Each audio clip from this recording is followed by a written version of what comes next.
Hello, and welcome to the first episode of Skin Deep, the bespoke horror game that I'm running for these fabulous people on the Vancouver by Night channel. As you saw in the intro, this is an adult game dealing with a lot of adult themes, including loss of autonomy, body horror, medical horror, insects, and things of that nature. If you're looking for any additional information on the content warnings, you can always check out the credits when they rolled. For now, let's go around and introduce our players. So why don't we start with Sara? Hi, my name's Sara, and I will be playing Ella Barnes, the perpetual student. Awesome. And Rin? I will be playing Dr. Karen Jones, the underappreciated archaeologist. Perfect. And Johnathan? Everybody, I'm Johnathan, and I will be playing Lucas Costa, the caver, and theoretically the one that's supposed to have his shit together during this wonderful adventure where nothing bad will happen to anyone. Promise. All right, and Patrick? I'm Patrick Gill, and I will be playing Dr. Harrison Kent, the burnt-out, curmudgeon-y academic. And last but not least, our new player, Jay. Hi, I'm Jay. I will be playing Mark the documentarian. Fantastic. So, with all of our players introduced, let's get to game one, the site. Vilcabamba was an ancient Incan city, considered the last refuge of the Incan Empire. The name is known, but the location was lost to time. Those who have come before claim to have found it, only to be disproven time and time again. But this time, you've been selected, hired, volunteered, or chosen as the team to investigate the newest possible location, the first of its kind. An underground city, hidden away from the world, until now. Welcome to episode 1 of Skin Deep. It was hot when you got off the small plane, but that was hours ago, and 100 miles behind you. Here, in the jungle, it's sweltering. The air is wet with heat. Your clothes and hair stick to your skin, matted with sweat and the moisture in the air around you. The world is alive with the sounds of the wilds and the animals therein. The flies are certainly thriving, if the cloud around you is anything to judge them by. And as most of you know, these daytime biters will cease only in time for the nightlife of mosquitoes to awaken. This is a place of a never-ending drone of buzzing and whining. So you all arrive at the primary site, set deep in the jungles of Peru. When you get there, there's a small group of locals who have set this site up. So why don't we take a quick minute for everyone to meet up here at the site after the trek in and sort of get to know your fellow adventurers for a minute, and some of you may know each other from the past.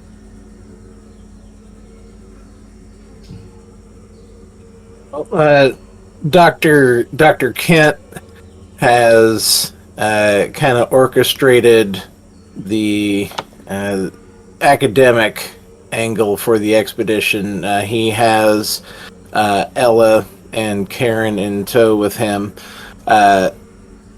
He's also sort of taken charge of some of the locals who've been drafted into being sort of the pack mules for the expedition, doing a lot of the heavy lifting. Even though Dr. Kent has done his fair share of the heavy lifting, especially some of the equipment. It's fairly sensitive and heavy as well, and he doesn't want anyone just randomly banging it around, even though they're in the Pelican cases. But he tosses his rucksack down, and he fishes for a cigarette out of the breast pocket of his shirt. Of course, he's drenched in sweat, but it doesn't seem to be bothering him too much, none. He's taking a drink from his canteen and kind of looking Karen and Ella over. Now, Ella, you want to explain to me why you thought that wearing all black in the middle of in the middle of the jungle would be an ideal wardrobe decision? These are the only clothes I had. I didn't have time to go shopping before I went. And listen, I've been doing this since I was a teenager in the summer, out on the beach in my black clothes, so don't you worry about me. I look over to Karen. Doctor, you wanna enlighten our research assistant here as far as how much prep time actually goes into something like this? Does it matter if she's going to drop from heated exhaustion at any point? You know, Doctor, that's a very valid point there. And he takes another swig of his canteen. Now, the thing is here, Ella, you are in for probably one of the worst weeks of your entire life. I'm just going to be honest and upfront with you right now. You trying to chase after your doctorate by getting bullied onto this expedition, this is a fool's errand. You're not only wasting my time and Karen's time, but you're wasting your father's money, and I hope you understand that. I don't really know if you were hired for your commentary, and I look over at the documentarian, just like kind of like, you know, in on the showbiz side. And you may know who my father is, but you don't know me or my life or what I've done in the past. So, like I said, you're not my keeper. You don't need to worry about me. I'm going to make my way. Yes, this is the first time I've done anything like this and being in the field. I wanted to do social anthropology, but no, Dad said I had to do cultural. So here we are. Yeah, I know your grades. I know your grades as well.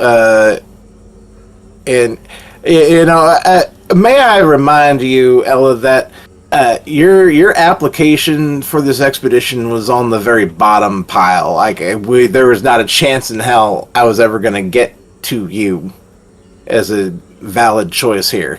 And I look over at Mark, and what Ella here also doesn't understand is that I do know exactly everything that she's done during her academic career, and you know, it's so weird because, like, I do have 2 bachelors and 2 masters, and now I'm in the process of my doctorate. So it's weird because, like, yeah, oh, my grades, well, C's get degrees, and my dad's got USD. You're I don't want to undersell what you got going on up here. You are intelligent. You are smart as hell. All right? I don't need your validation, okay?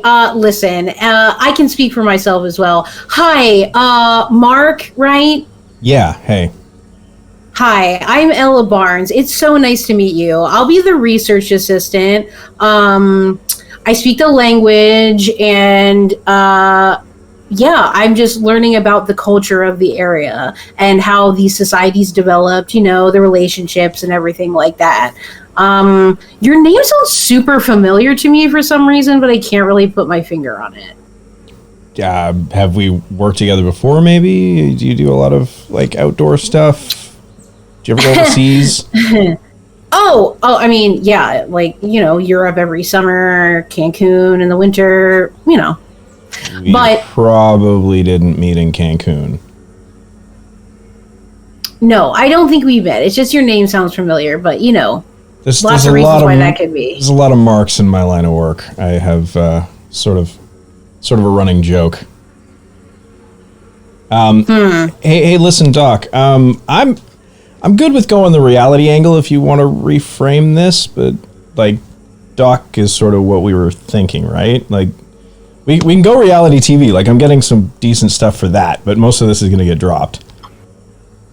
Well, I'd have to double check the intellectual property, rights here with the expedition. I honestly think you could probably get away with, I don't know, squirreling some of this away for B-roll. Yeah. If you wanted to do something with it, I don't care. I'm not the one who's in charge of the rights to this. So But I mean, if you guys want to take the patter and run with it, like if you want to keep playing that up, take it to like 6 times where it's at right now, like, and we could turn this into a whole like dysfunction in the jungle thing if you guys want, just just putting it out there, I'm not here to make friends. I'm here to win. Yeah, exactly that. Yeah, give us a real like Dragon the Jungle kind of vibe. I'm loving it. Oh my god, I did not sign on and get paid enough to be in a shitty spin-off of Survivor. You all. I go over to Lucas there, and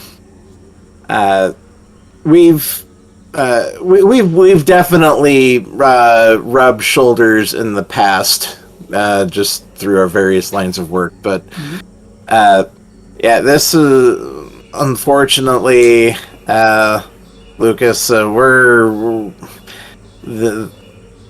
We're in a bad place with interested individuals, and I just kind of pointedly stare at Ella for a moment. Now, look, I'm here to get you down wherever we need to get you and back out safely. Your academic dick waving contest, that's on y'all.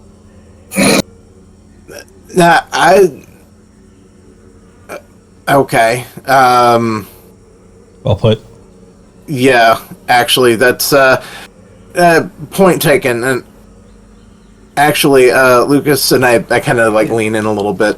It wouldn't be that bad of an idea to maybe see if you can find even a gentle slope for Ella to practice some rappelling. This is I'm not shitting you none. This is a bad spot, and I think it's probably for the best if we get some reps in on her. With all due respect, even though you and I work together, I'm approaching this whole thing like I'm gonna have to teach y'all from the ground up, so don't worry. You're all gonna have to go through Lucas's basic caving school. It'll be fine. Alright, that works for me. Actually, it takes a lot of ease off of this here for me in general. Yeah. Alright, excellent. Well, I've got to go take care of some of this over here. And just keep me updated if, I don't know, anything catches fire. And Dr. Kent will go, and he's going to busy himself with some of the hired labor.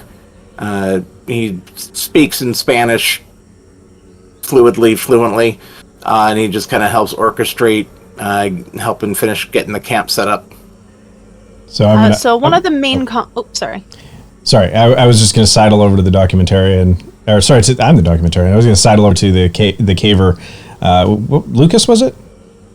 Yeah. Hey, man. Mark, how you doing?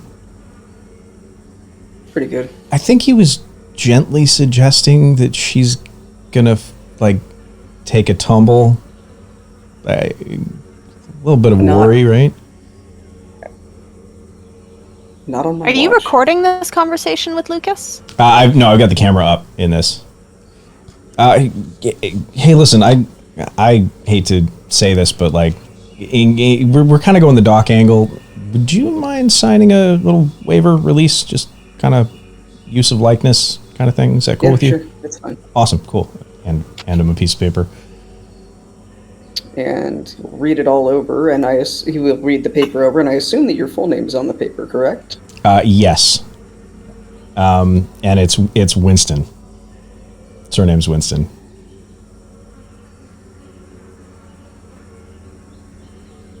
You know, Definitely rings a bell for you. you wouldn't happen to have a older brother, Alex, would you? Yeah. Do you know my older brother? Holy fuck, Luke! I am almost insulted here. Oh just a my little fucking god! From the urban exploration shit that we did in, like, I don't know, what was that, like 2005, 2006? Yes. Oh my god! I almost died. Like, oh, okay, yeah, we're safe. I almost died like 30 times climbing around in fucking old abandoned buildings with you. This is awesome. How you been, man? Pretty damn good. How are you? Pretty good. Doing all right. Did my stint overseas. Did a little bit of the war correspondent thing. Did some work with some of the like organizations, Earth First type stuff. Did my time doing that, and got some good stuff. Still no Pulitzer. Still no real rep. But you never know. You never know what's going to come along. I mean, what I've found doing this kind of shit, it's we get reps in our own little circles, but that's about it, right? Yeah, no, it's true. Yeah, we're not playing football or I don't know, cooking for British angry chefs, so therefore we're not a household name. That's fine with me. I mean, I get to travel interesting places, see crazy shit. I get to play the hero a lot. Hell yeah. It's always more fun being behind the scenes anyway. I think so, personally. Yeah.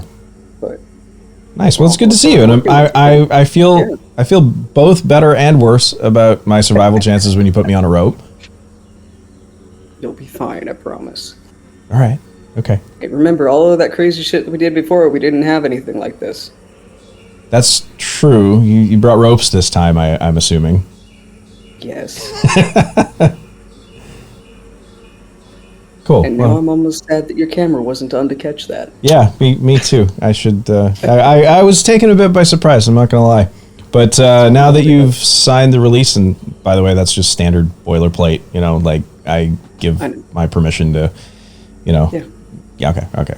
Yeah, you know how this works. So. Not my first rodeo.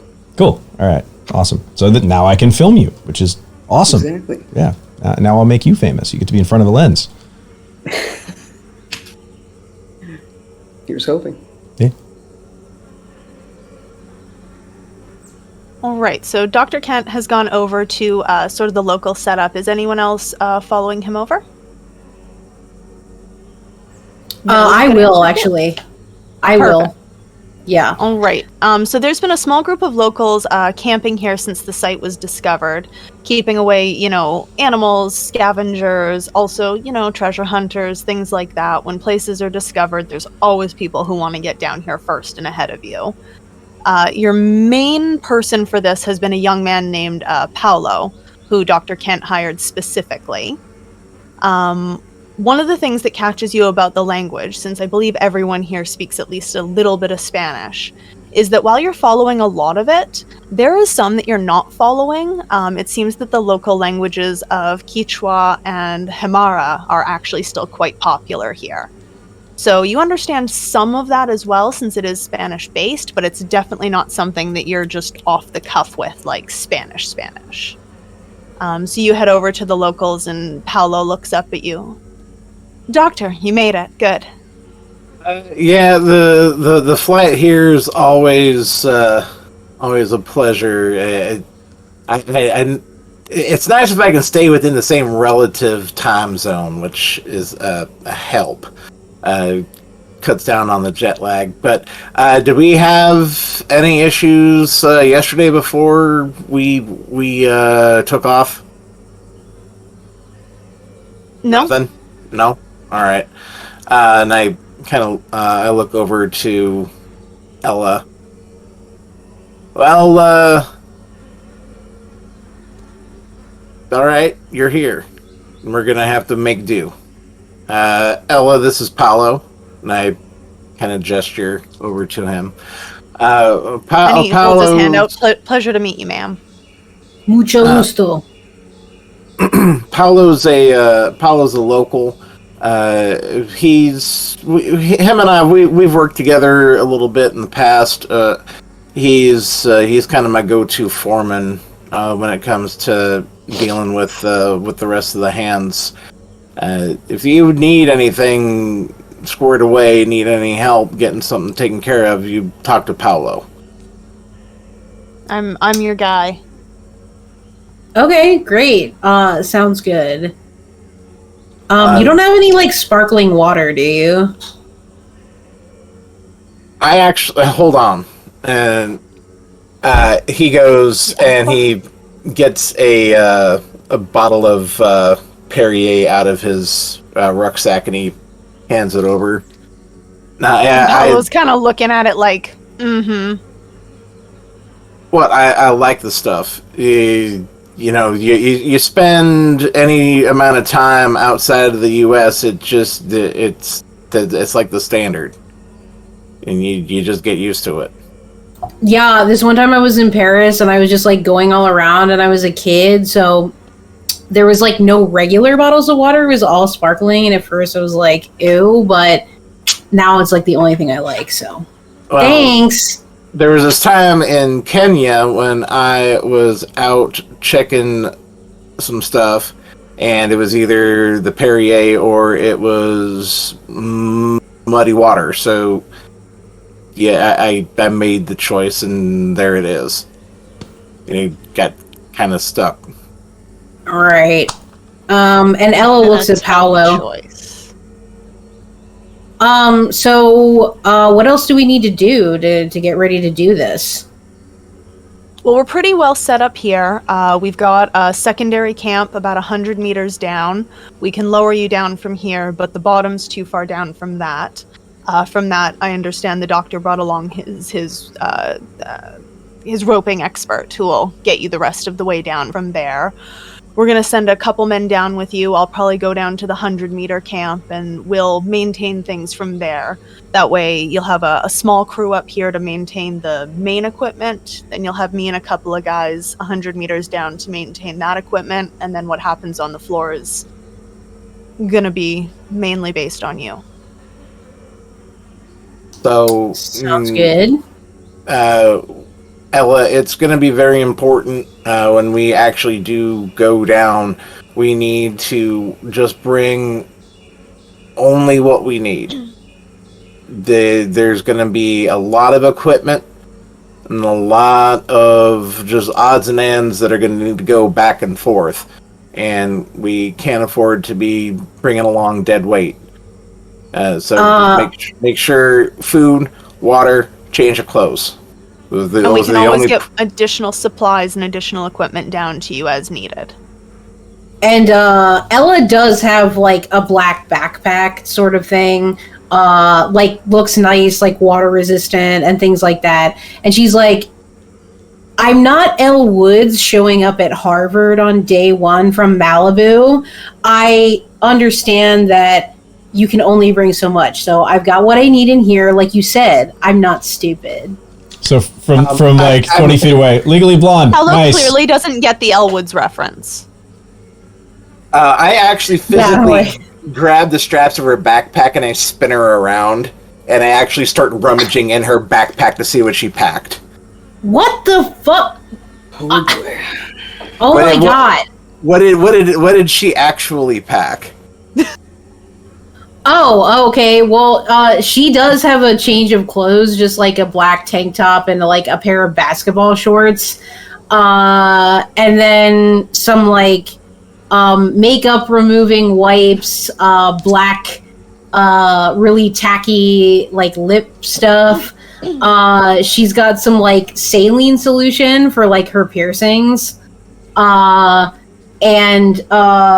the fan that you saw is kind of stuck in like a mesh thing on the side, and then yeah, she's got like just kind of a couple water bottles, maybe like a nice fancy water bottle. So, yeah, kind of not maybe a couple superfluous aesthetic type of things, but not like a great amount of them. So, kind of what you'd expect, I think. Okay. He actually takes the thing of black lipstick. This is actually you're gonna need that. And just in case something does happen, you end up getting separated. Having something like that to where you can mark your way back is actually going to come in real handy. So, oh man, I have this in like 10 different colors. I should have brought all of them. Fuck. Well, We usually recommend chalk. Well, if we've got some extra, even some soapstone, if we've got any extra soapstone, we could swap it out. But no, keep that in your pocket just in case. Wow, I'm so glad I could finally meet your expectations. All right, well, okay. And she's going to walk back. She's going to start walking back to where Mark and Lucas and Karen are. Brought a firecracker, Doc. It wasn't my choice. It wasn't my choice, Paolo. She's... Can you just... Look, I was kind of giving her a hard time. She's actually not that bad, but could you just make sure that she doesn't go stumbling off and break it in her damn neck? Just keep an extra eye on her. She's fine, but just... I'm concerned. We can keep an eye on her to a degree, but there's one thing I've learned. It's you don't take responsibility for American tourists in the jungle. See, that's the problem. She's a tourist playing at being a professional, and we're gonna have problems. Out here, you're all tourists. Yeah, you know, that's a valid point, Paolo. Very valid point.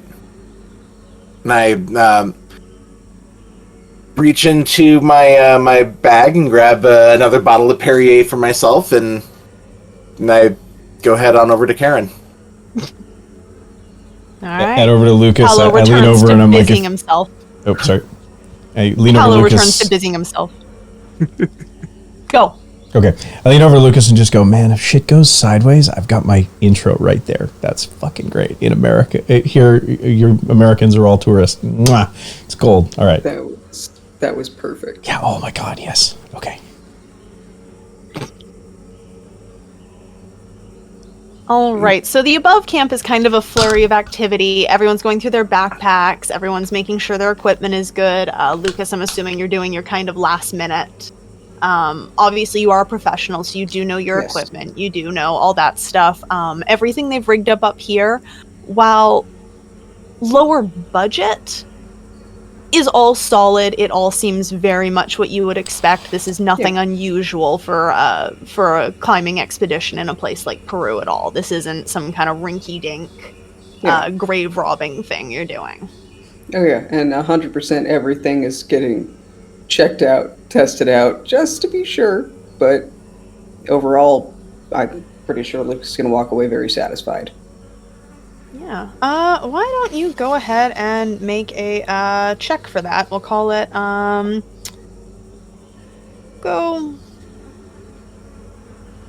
let's go wits and crafts for you for this one, for your rope work. Just so you can know for sure that everything up here is good to go, and also so I can force you all to roll some dice. I am here for this. First roll of the game. I know, first roll of the game is on me. Yeah. Set the bar high. Now, let's see. I can read my own dice, I swear to God.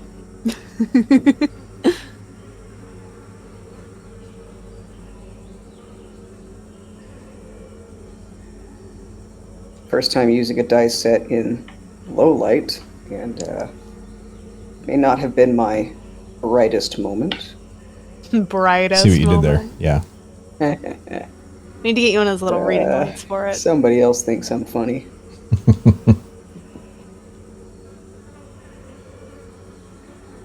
Beckett thinks you're funny. So that looks like 5 successes, actually. On that roll. Perfect. Perfect. So yeah, you have a good look round at not just your equipment to double check it as you always do, but at their equipment. Everything looks very solid. Everything appears to have been prepped for you. You make a couple changes more just based on your personal preference, because every climber's got their way of doing it. But you would feel comfortable with everything here. Right. Anyone else need to talk to each other, talk to the locals, or are we starting to think it's time? I'm actually going to sidle over to Mark, so it's just him and I for a second, like out of earshot of everybody else. I'm kind of filming the kit as it's being unpacked and kind of half checking my own stuff. Hey, what's up? And I'm like, make sure I'm behind you and like not in your way of your shot. Listen, like, I think the reality angle will sell so much better than the regular doc personally. And if you want me to start some shit like with them, just let me know. Like, if you have a line you want to feed me, or like if you want to like craft a storyline, like just let me know. Like, I'm happy to make your job easier. Interesting. Okay. I've got this image of in my head of like I immediately got this like you're not my real dad vibe out of you two. I don't know if that's actually really there or not. Yeah, like it's a little bit like that. I mean, he resents me because like he didn't want me on here. So yeah, you have that built-in tension. It's great. Yeah, nice. No, I like that idea. I mean, honestly, we'll shoot it a couple different ways and we'll see how it cuts. But more drama is always good. I would encourage you to ham it up a little bit if you feel like it. We can make this a little more nuts than it needs to be, and I think that'll probably call people's attention to it. As long as you're cool with being like reality's not a gentle genre. If you get pitched as the villain, like that's something you have to live with for a while. Are you cool with that? Listen, people think that I don't understand how I am or what I come off like, but I do. And I like being the villain. So people can come at me online, like whatever, call me a bitch, make me a GIF, dox me on 4chan. I don't really give a shit. Hell yeah. Okay. My dad's a lobbyist, so fuck him. All right. Yeah. Feel free. I will capture it. You feel free to do whatever you feel like doing. I mean, real is important, so don't act. But if you want to ham it up, by all means. Okay, cool, perfect. And then she'll just sort of like back away and kind of like wink and wave to him and kind of just definitely. And the hereto unspoken sound assistant leans over to Mark and is like, I thought she seemed nice. Yeah, you would, sound.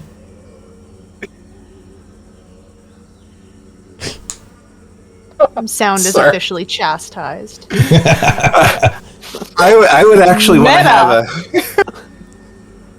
to have a conversation with Karen off to the side before we have our Harry's got his he's already got his rappelling rig all set up. He's ready to go. He's coming up to Karen. So is this gonna be your last hurrah too, or what are you planning on doing long term after this? This is pretty much it for me. So really hoping that everyone pays attention and doesn't fuck this up for me. Like you and I, we're in the same boat there. We're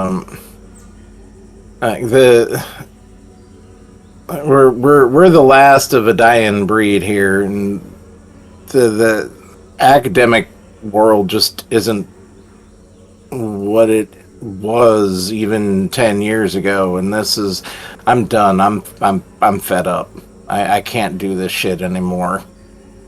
This is my last ride, one way or the other.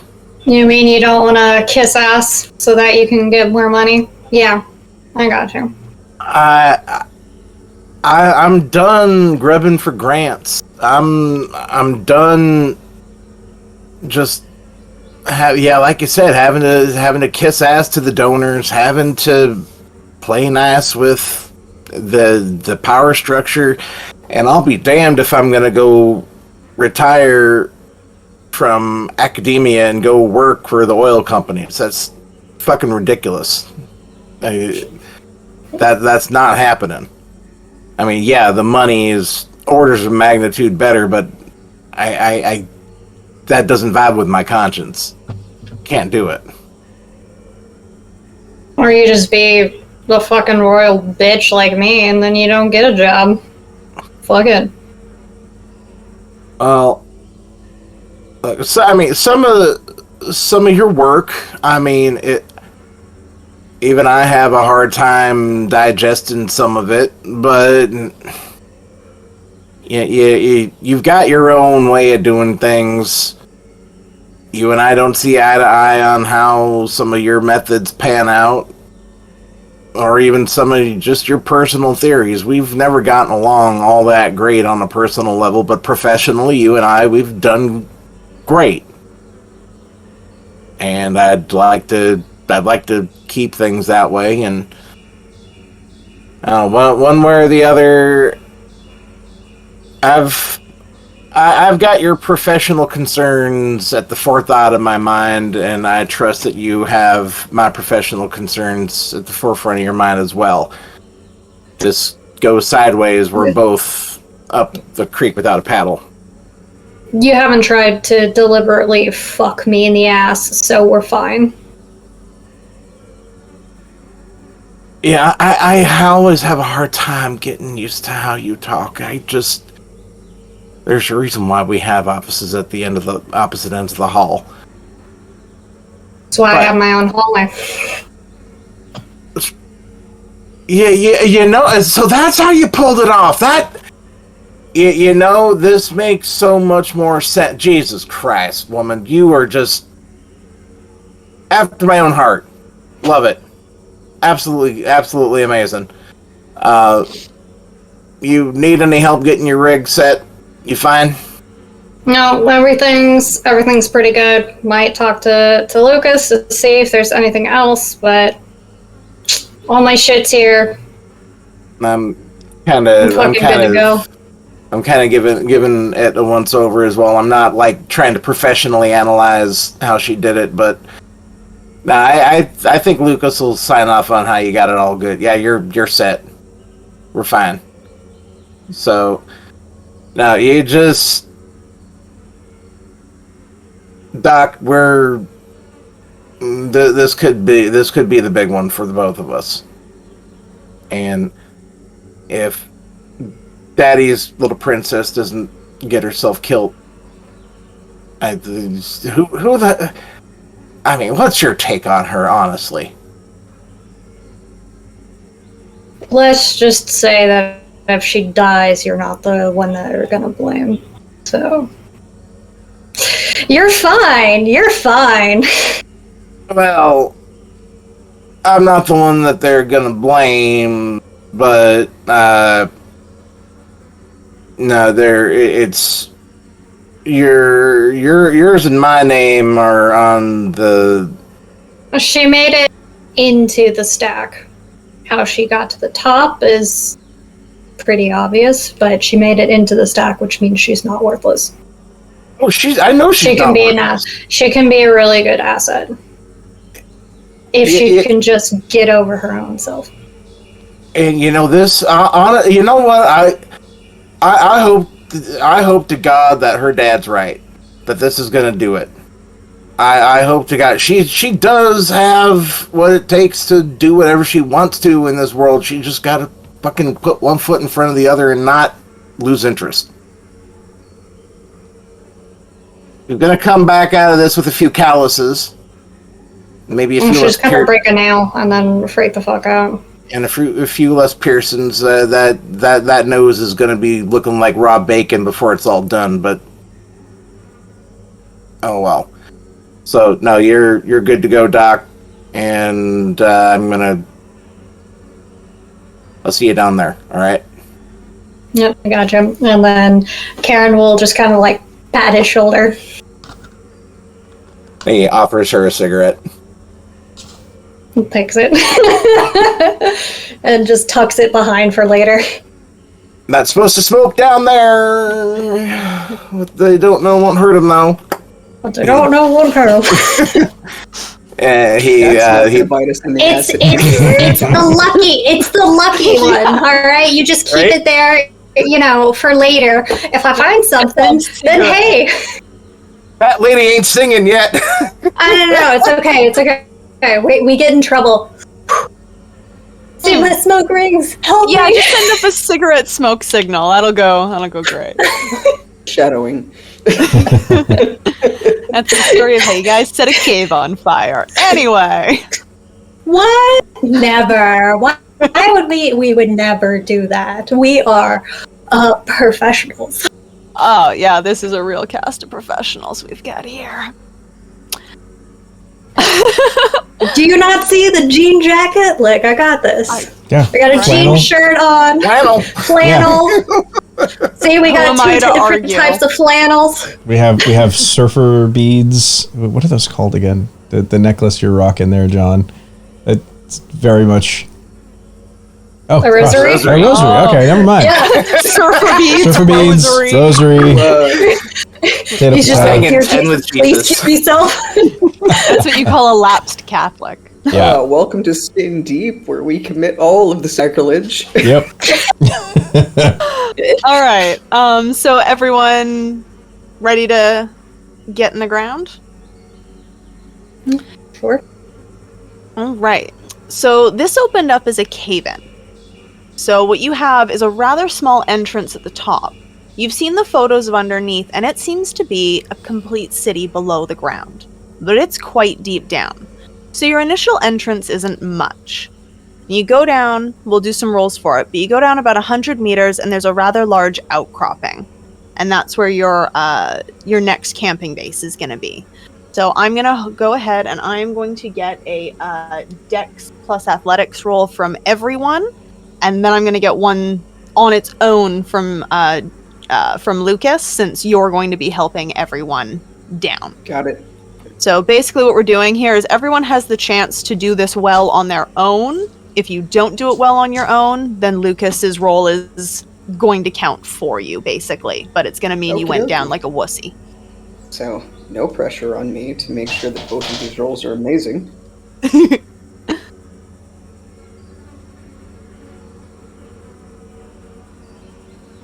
Like, so you're gonna roll for me?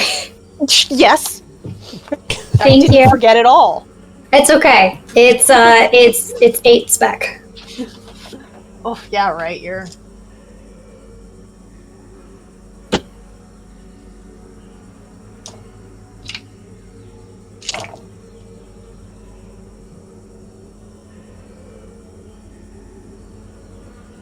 All right. So what did everyone get? I got 4 successes. 2, 4, 5.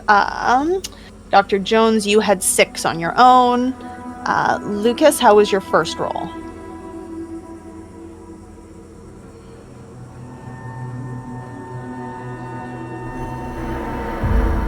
Alright, so Dr. Jones decides to go down first, since she is quite a capable climber, and of course our most capable climber goes last to make sure you all get down safely.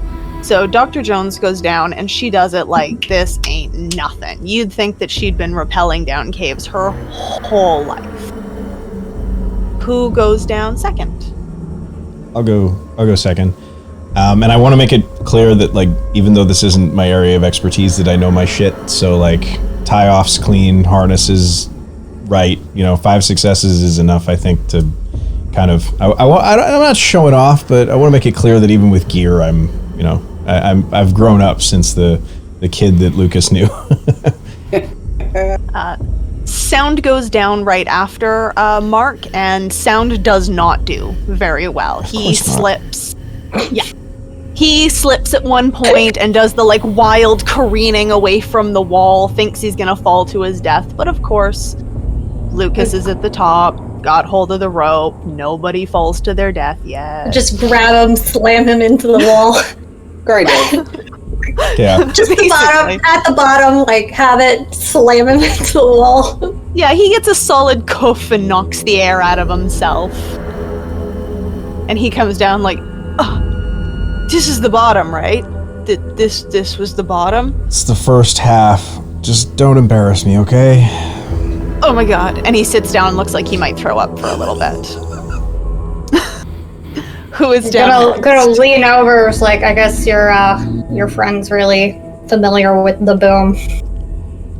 Yeah, he's, I mean, you know, he's decent at what he does, but yeah, he's, all thumbs. Dry heaving in the corner. I'll take the next. I'll take the next one. All right, and you were 3 successes, you said? 4. 4? Okay. Yep. So, Dr. Kent. Dr. Kent doesn't go down quite as smooth as our 2 previous PCs, but also goes down nice and even. Definitely someone who's done this before. Slow and steady, no need to show off right now. Yeah. I'm Clearly a filming man this whole getting thing. up there in years, so he's not banging it out like it's nothing, but a capable person is doing this. Is this lit, just out of curiosity? Or are we going down in the dark? Yes. No, this overhang, I mean, you do definitely hit a portion of dark as you leave the sunlight behind, and when you're basically halfway, that like 30 to 70 meter area is when you sort of lose light, and then when you come down to this 100-meter camp, they've set up another camp here for you, so there's, you know, lights and whatnot here. Okay. It's not well lit, and when you look over the edge to the next down, you're not seeing much. Okay. But this spot right here is lit. How did we do on our rolls, Lucas? 6 successes on my first roll. Yep.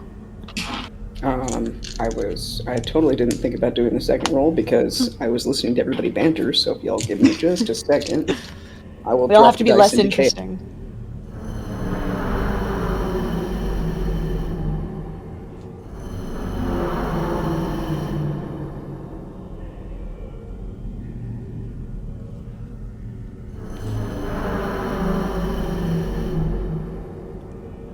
Five on the second.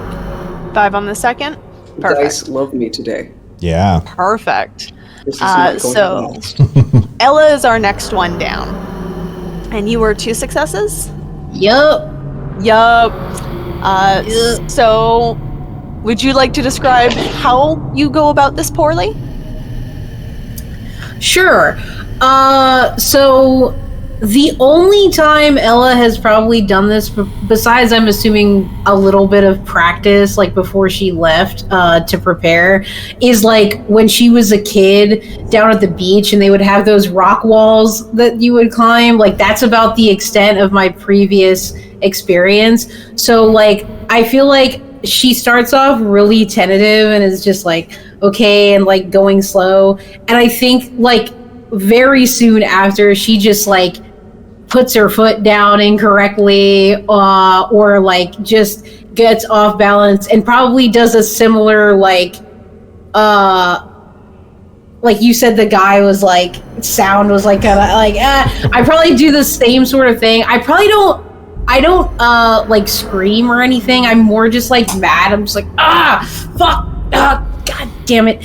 And I kind of get back on like, and I just I think I just like sit there for a second and I don't move and I'm just like collecting myself and just like okay, all right. And then I attempt to continue down, but I think I'm constantly like looking to Lucas for like reassurance. Like I'll move like a tiny bit and then be like looking at Lucas like, is this okay? Is this okay? It's fine. And I think then I probably like hit the ground too fast. I think that's probably the poorly extent of it. If there's any additional penalties, feel free. No, that's Okay. perfect. Because you did succeed, so you did totally Okay. make it. You just All right, didn't cool. make it exceptionally. No, it was just worse than everybody else. Not as Cool. bad as sound. Oh, true. Oh, cool. I feel better now. Yeah. See, you're not the weakest link. The bar is pretty low, to be fair. Yeah. So Paolo and another local go next. They come down, kind of without incident. They aren't banging this out like our experts, but they've clearly done this descent a couple of times now to set the camp up. So for them, this is sort of an old hat thing. And then the last two people down are, of course, Lucas and Lucas's assistant, who I have named Spencer at random because I felt like it.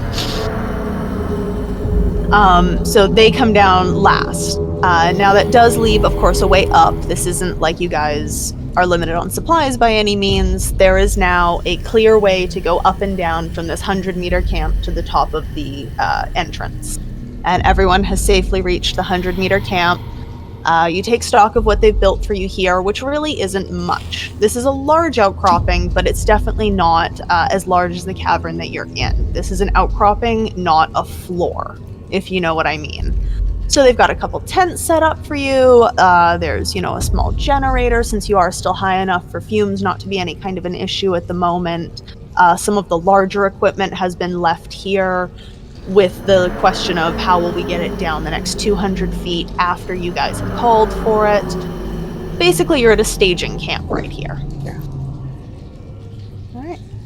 And I'm probably going over the arrangements with Paolo as far as how we're going to get the electric motorized hauling barrow, or those motorized carts that I sent you that link for. Yes. For the heavy trudging back and forth when we actually get to the floor, and these things they're essential, but they're going to be a gigantic pain in the ass to get down and up. Yeah.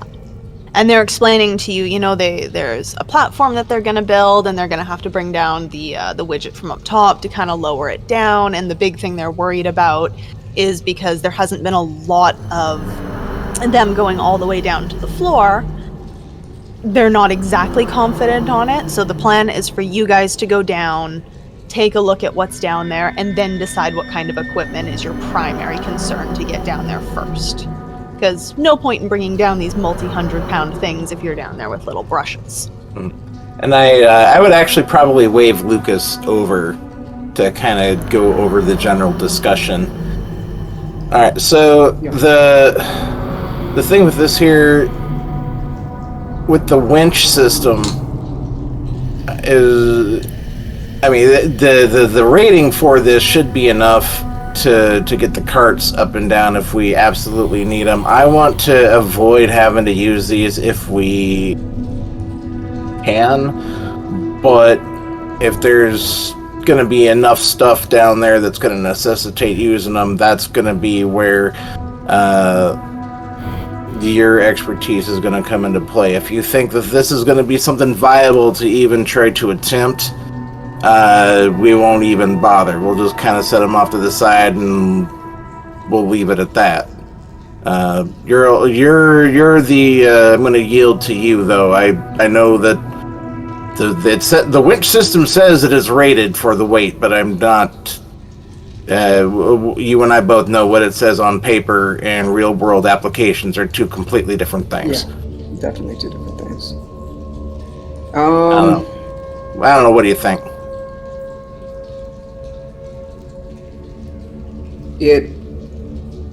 It's viable. It can be done. I'd rather we not have to. Mm-hmm.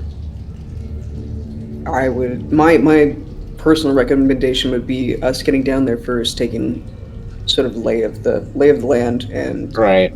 coming back, we'll reevaluate whether or not we need one or both of these carts that you've decided to bring with us, just because I don't want to run into a situation of the last thing that you want to do when you're going down here is taking way more than you need. Exactly. Getting That's something where down is one thing, getting it back up, not always as easy. risk versus reward. I figured at least here with the, this is a relatively straight up and down shot. The winch system to get him up and down here, this is, Up and down here is going to be fine. This is Getting them, simple and easy. Yeah. But if we go down there and we get, a couple hundred meters into the system and there's, a chasm that wasn't fully mapped and charted, and now the carts are basically useless where they sit, there's no sense in wasting the time. So, no, it doesn't seem like most of the caverns here are actually fully mapped or charted, so. Right, and that's where we're gonna have to be doing some of that work too, just because this is we're the vanguard, we're the first ones in to exactly get the first crack at her. I would say we'll have the cards as a possibility, but my best advice would be to proceed as if you're not gonna have any access to them. I will take that into consideration. A lot of trips back and forth. It would be better than counting on having them and figuring out that there is absolutely no fucking way they're going to work down here. Exactly. No, you and I, same page. No unnecessary risk, no unnecessary expenditure of calories. God knows how long we're going to be down here, actually. Fortunately, we always have a straight shot back up, at least right now. So. Yeah. Any idea about, any fauna down around here that we have to be concerned about? I haven't really come across too much in the paperwork.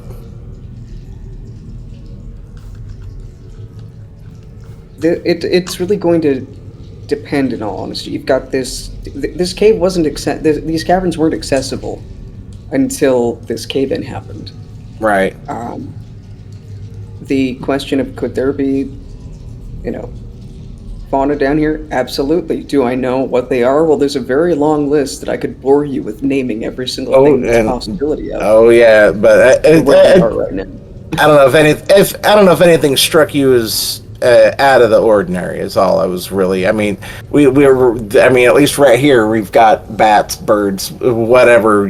This is gonna your typical upper level. Immediately, expect any mammal that ends in "at" to be down here. So that's true. That's usually a great place to start. What's the nastiest thing you've ever run into in a cave, Lucas? Oh fuck. The nastiest thing I've ever run into in a cave.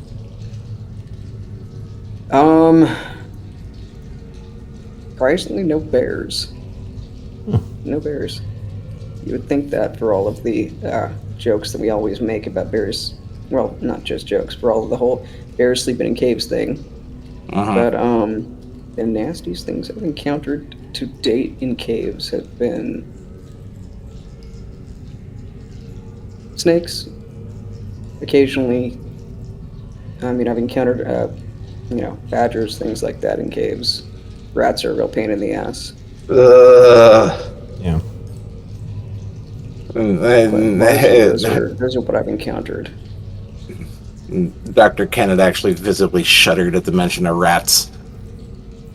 Oh, you're gonna have a bad time down here, Doc. I know. Always assume that they're down here. I know. I fucking. No, Mark. No, with me, rats. Rats. They're rats. They're you get them. You don't even. I don't know. Rats are one of nature's bastard animals. You throw them anywhere, the little fuckers will figure out how to carve out a pocket of existence there. Even far down, you can still find them. They're smart and they make cute pets. They can be really nice. Oh, and by the way, you don't need to tell me I sucked at rappelling down. I've already got that covered. Thank you. Well, no, for your first serious attempt without any actual tandem assistance, no, you did all right. You just got to stick the landing a little better. You almost sprained your ankle. And Ella will look pointedly at Karen and just be like, well, so I guess I passed that one, huh? Well, seeing as it's a pass-fail. Works for me. I mean, falling to your death is kind of a pass-fail equation. So, unfortunately, I left my gold stickers back in my office. So, good job, kiddo. Oh, this is gonna be great. Mm-hmm. Sound Lucas is finally gonna- kind of regains his footing. You good, man? Yep. So good. All good. So good. Way good. So good. So good. I left my gold stickers in the car, unfortunately, too. Sorry. Aww. I'm actually gonna look. mean, Go ahead, Sarah. I mean, I have real gold shit at home, so I certainly don't need a sticker. No, I meant sound. I was talking to my guy. I wasn't burning you. Lucas is going to give Spencer a look that just says, "Oh my fucking god." I don't have any real gold at home, so I'll take the stickers. I'll give Sound a once over just to make sure he doesn't have anything like we'll say any nasty injuries that are gonna come back and bite him in the ass later. Why would you think that? Sound is definitely favoring one of his ankles a little. As he's leaning against the wall, he's definitely kind of favoring his right leg. Hey, Mark, you got a wounded duck here. Shit. Okay. All right. Let's take a look. No, it's fine. It's totally fine. Just put weight Yeah. on it. Just like the spider bite. Come on, man. You and I've worked together for long enough. I know you'll just continue doing your thing. Spider bite. Are we talking like a brown recluse? If you let those things go on too long, those things get nasty. Orb Weaver, it got infected because he didn't do anything about it. Didn't seem that bad. It wasn't that bad until you let it get infected. I'm So gonna. he takes a couple steps, and it's clear that he's banged his ankle. Anyone's welcome to look at it, but he appears to be walking on it. This is not like a broken leg he's hiding. Okay, so a bit of a limp. It's a walk it off kind of thing. Doesn't need to be It splintered. seems like a walk it off. All right. He did smack into the wall pretty good. But no, he's not like concussed or anything. I mean, you're welcome to inspect him, but I will actually. I do want to give him a look over. I actually do want to give him an. I do want to give him an exam just in case. yeah, let's get an Paranoia intel begins. medicine. Okay. Intel and medicine. Okay. Yes, please. And while he's rolling that, for anybody who I haven't done yet, I'm gonna rig up little helmet microphone wires, little wireless things for sound, because he's getting inspected. So the thing that we were gonna do, I'm gonna do it for him. It'd be nice. But yeah, it's just basically a little microphone head that sticks on the helmet, and the little transmitters at the back behind the light. Dr. Kent continues to be the exemplar of mediocrity with 2 successes here. So yeah, it looks like a banged ankle. There doesn't appear to be any swelling or bruising. You know, he gives a couple little like, oh, yep, that hurts right there when you poke it like that. All right, now you're good. We've actually got some instant cold packs here in the first aid. Just I mean, it's not sprained or broken or anything, but you're gonna be one grumpy sumbitch later on if you don't at least ice this now. So I don't know, Mark. I don't know if he can afford to take even just 10 minutes off that foot. It's 10 minutes now. It's gonna save him 3 hours later.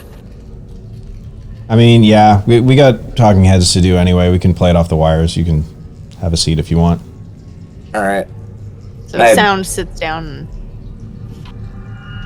Okay, now I'll kind of leave I'll leave Sound's we'll say rest and recovery to Paolo or some other local that can.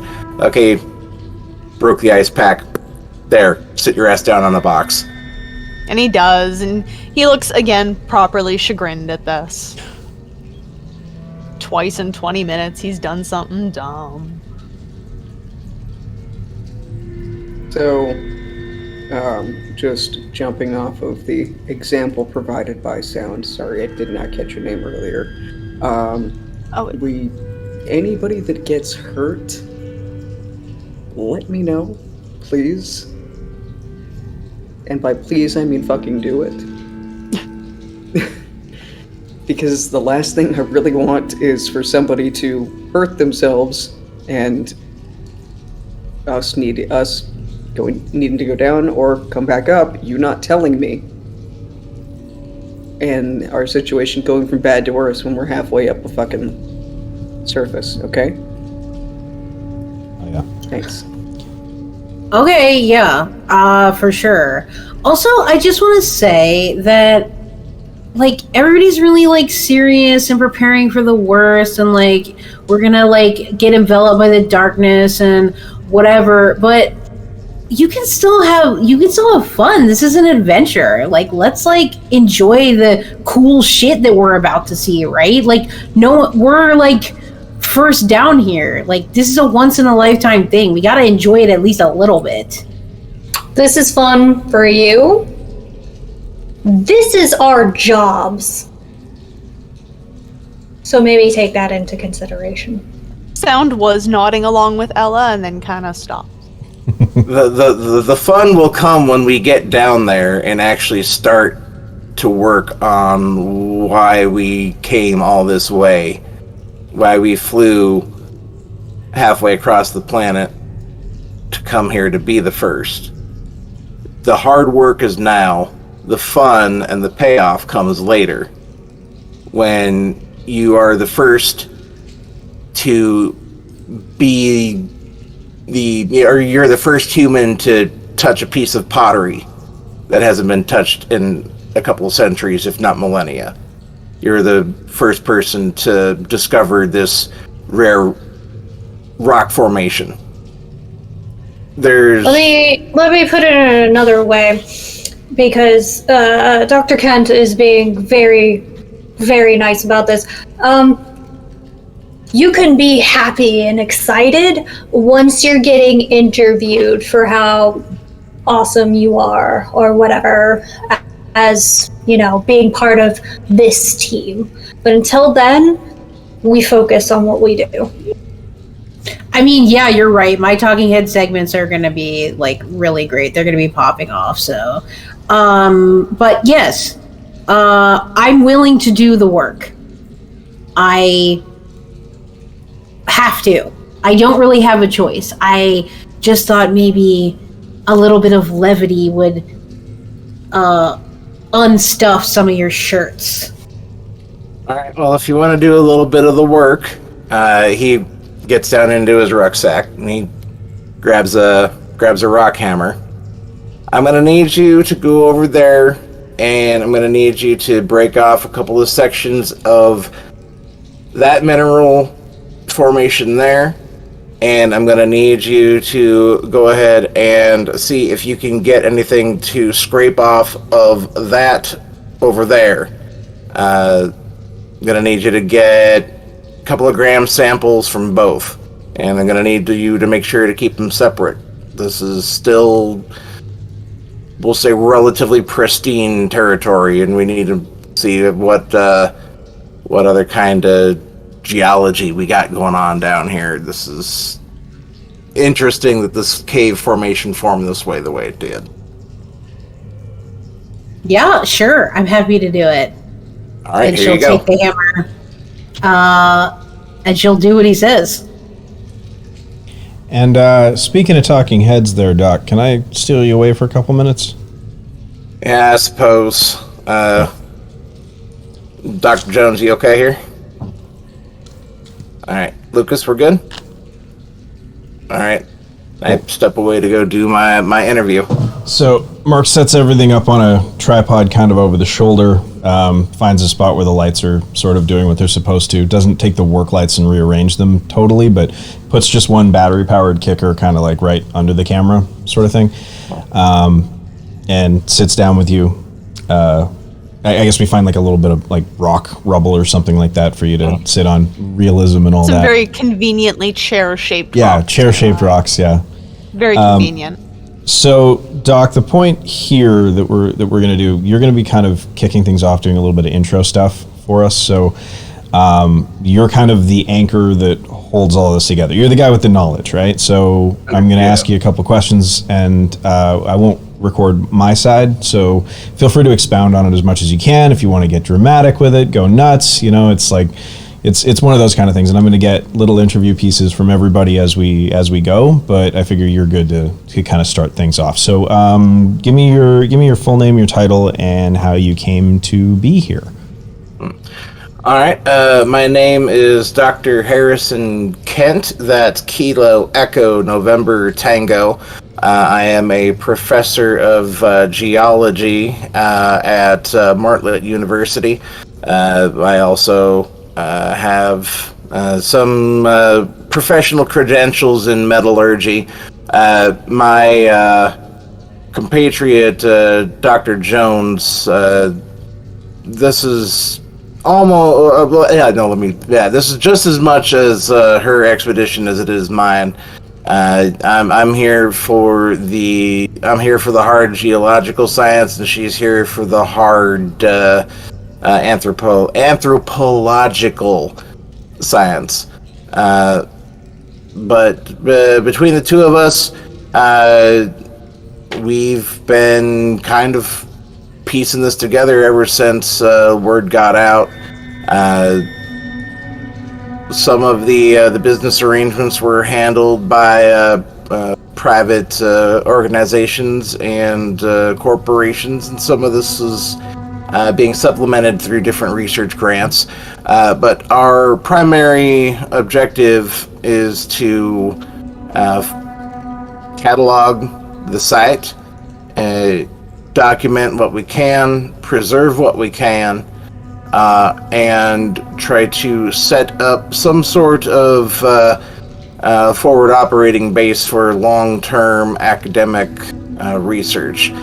We've been working in close connection with the local government to try to make sure that the site is being maintained. This isn't the most politically stable area of the world, and there's the opportunity for we'll say interested individuals to take advantage of this site being so remote and not having the support infrastructure in place for long-term academic research. Nice. That's good. I think we can use that. And he looks over as though he's going to check in with sound and realizes that sound's over there and kind of like, level's good? Yup. Okay, cool. Awesome. So, what is it about this find that makes it worth making this trek out into the middle of nowhere and rappelling down a rope hundreds of feet below the ground? What is it about this place specifically? Well, if you want to get grandiose about it, it's the sense of discovery. This city has been, if you'll pardon the literary lift here, this city's been kind of the Moby Dick of various academic fields of study, and we are the first, and everything that we see and do down here is going to set the precedent for everything else going forward. The scientific and cultural discoveries that can be made here at this site are invaluable, and that is why it's worth the blood, sweat, and tears to trek out all this way and to go down hundreds of meters below the surface of the planet. This site is that important. The uniqueness is that important. The relevance in history is that important. Okay, awesome. I love that. Okay, so we've got... Still good? Yep, still good. He sounds a lot more confident saying it this time. He's like, "Oh, maybe he was shit." actually paying attention on the second one. Okay, all right. Awesome. Okay, so pretend you're like just an average Joe, just got home from a 9 to 5, and you flip on your preferred streaming service, and this has just come on. Pretend that you're describing this like somebody has never heard of what we're doing here before, and just give me like a basic descriptor rundown of what this place is. All right, so this city is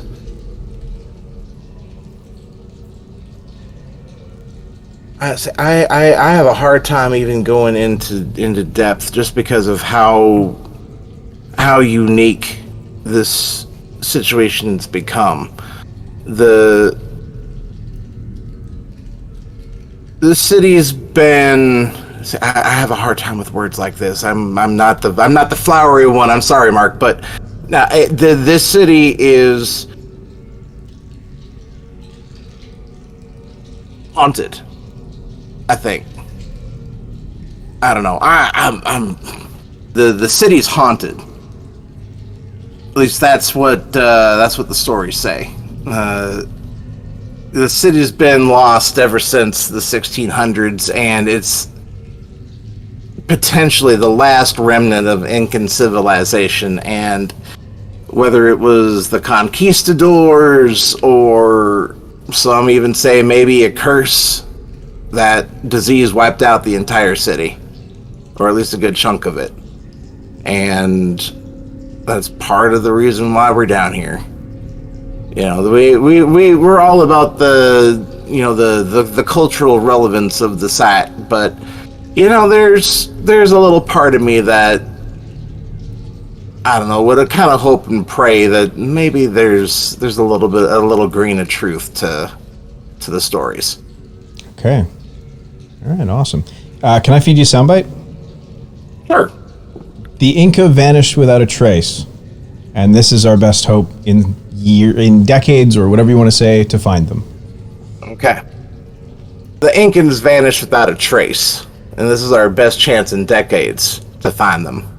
Perfect. Cut. I love it. Talking head, good. Nice work. You're a natural. And Paolo stands up from sound and is like, "So, we're going down?" Yeah, we're done with this monkey show. And all right. he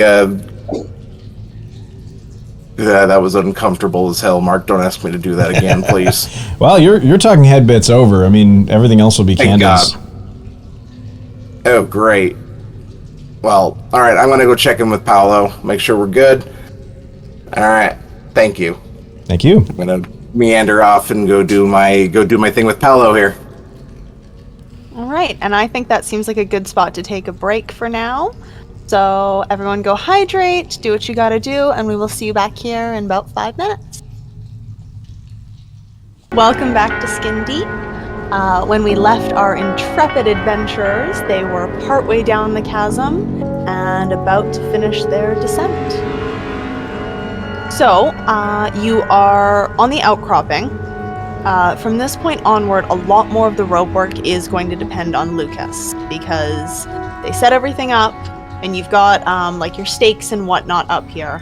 When it comes to the actual 200-meter descent down from here, so twice what you've already done, a lot more of that is going to rely on you and Spencer.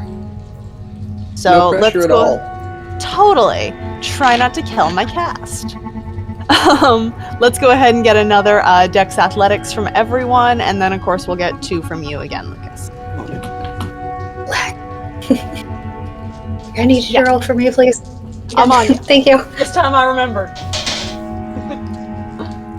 I miss Blood Surge.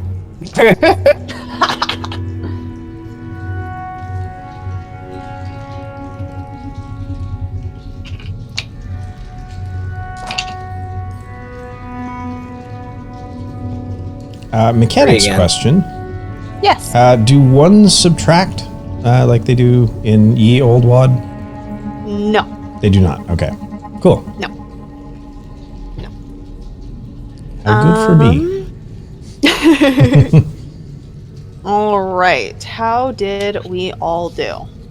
3 for me. 3 for you. Oof. 4. Dr. Jones, you got a solid 7 on that, which is Damn. also what Spencer got.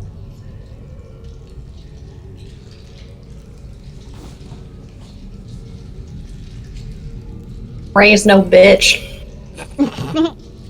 So my the first one I did was a 4, but then I turned around and pulled it back out with a 7. Nice. So Perfect. All right. So once again, Dr. Jones goes down like this ain't a thing. At this point, you're all maybe kind of looking at her a little, because this is definitely a surprise to see the grumpy professor pulling it out like she's been rock climbing since she was born. And then Mark, you were 4, so you Yeah. went down next. Yeah. Nothing to prove this time. No showing off. No. This is a much scarier descent than the first one. Not only do you hit darkness a lot faster, but that darkness takes a lot longer to clear back up as you're on your way down. As you're heading down, it really dawns on you that you're leaving the world behind. Now, for some of you, this is probably something exciting. For some of you, this means a lot. For some of you, maybe this is even old hat.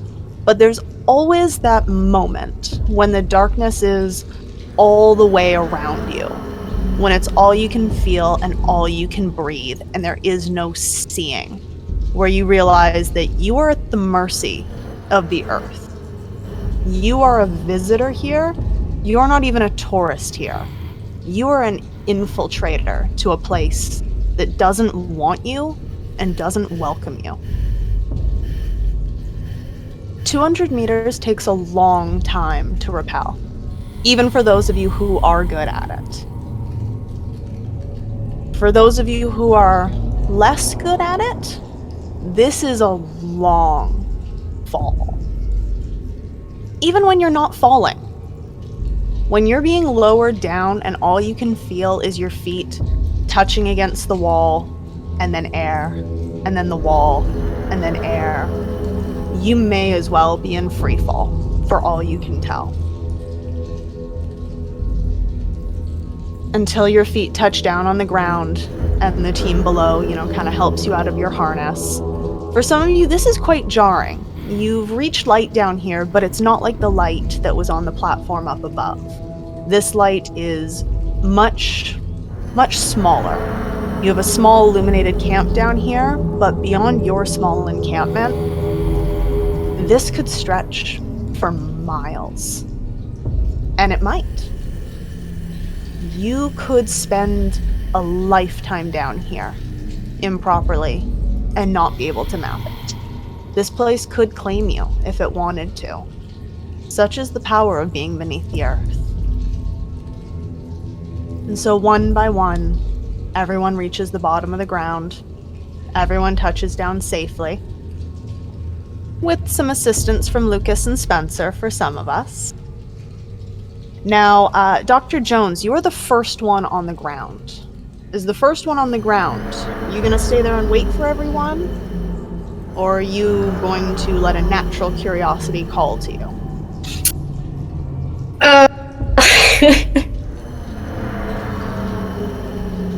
I feel like Dr. Jones, with all of the experience that she has, would stay with the group. I think she's chomping at the bit, but she's also like, yeah, no, like, can't afford to make mistakes. Not right now, not when we're so close. Totally. So it is the group of you who make it down. So we've got the 5 of you. We also have Spencer, the assistant. We also have Sound. Paolo does not come. Paolo will be staying up on the 100-meter camp along with like 1 or 2 of the other locals. If you need Paolo, he will probably be the first one to come down to meet you. But for the most part, it's going to be just your grouping. So one by one, everyone makes it down, and you all come back together. And what are we doing? Harry's definitely going about this smaller camp with a lot more reverence, a lot more seriousness about him. This is it now. They're in it. He's making sure that everything is in its place. Everything that is supposed to be down here is down here.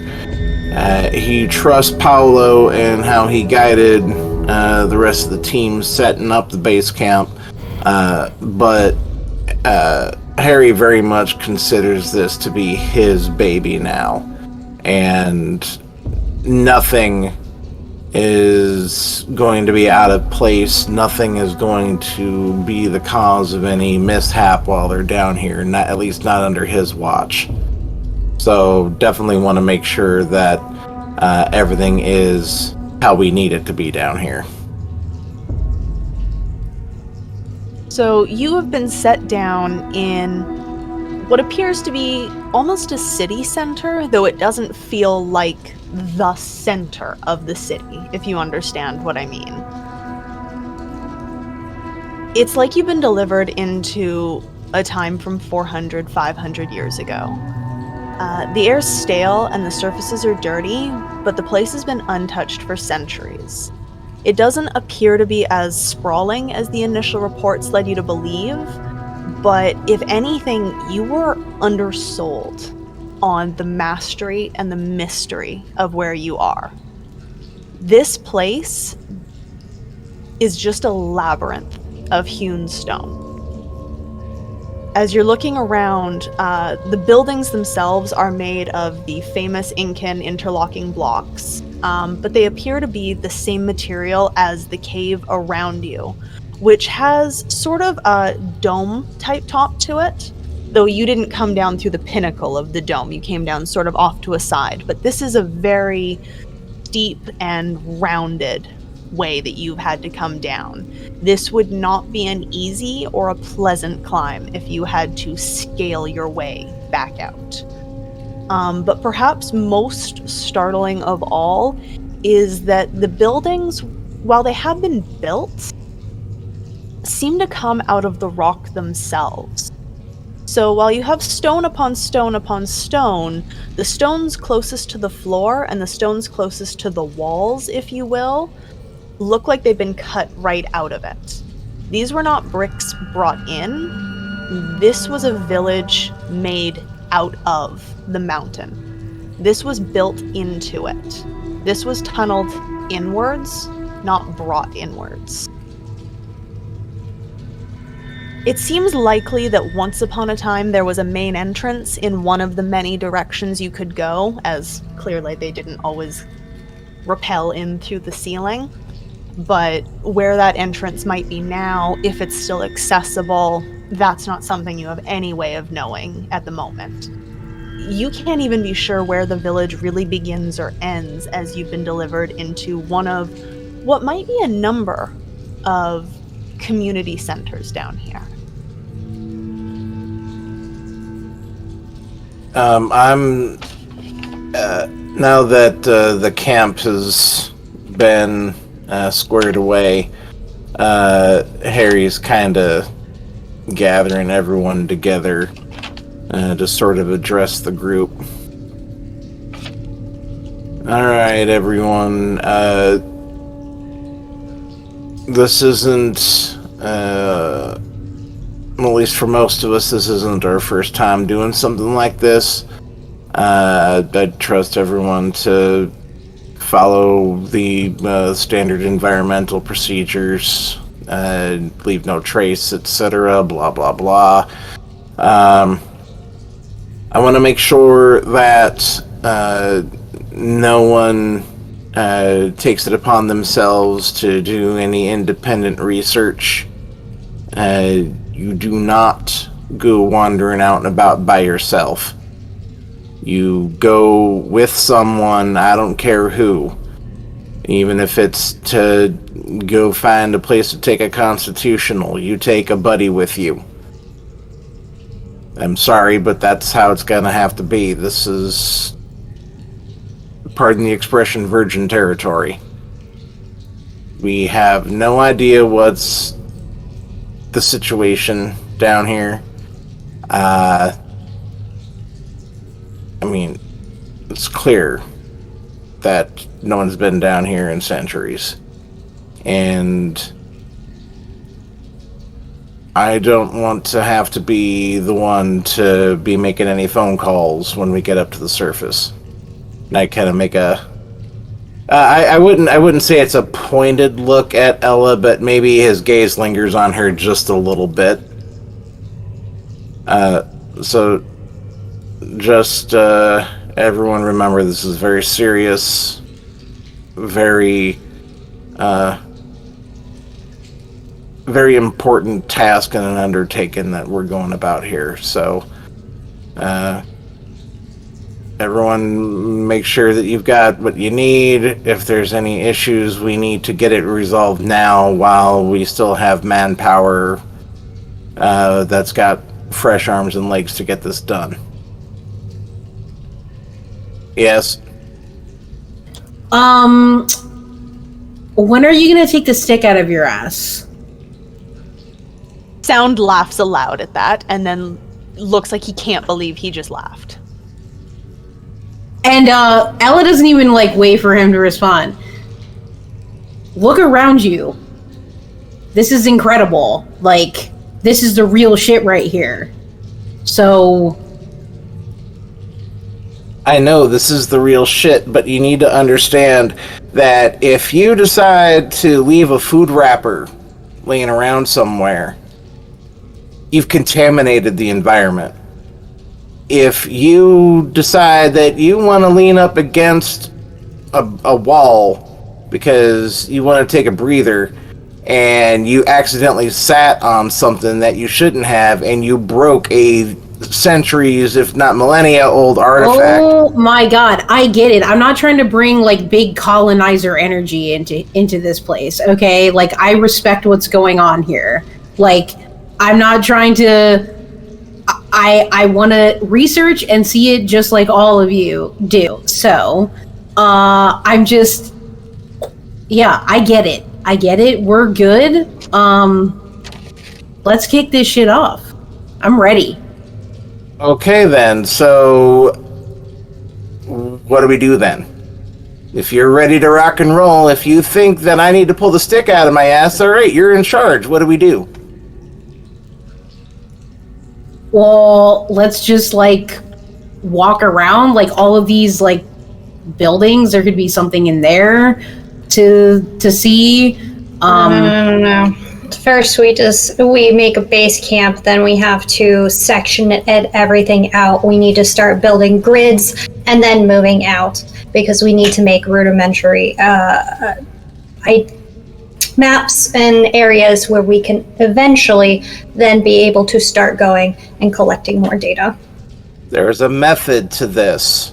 This is high school science class, a scientific method. This is part of what we do. This is part of, if you want to be a doctor in this field, in any type of anthropological field,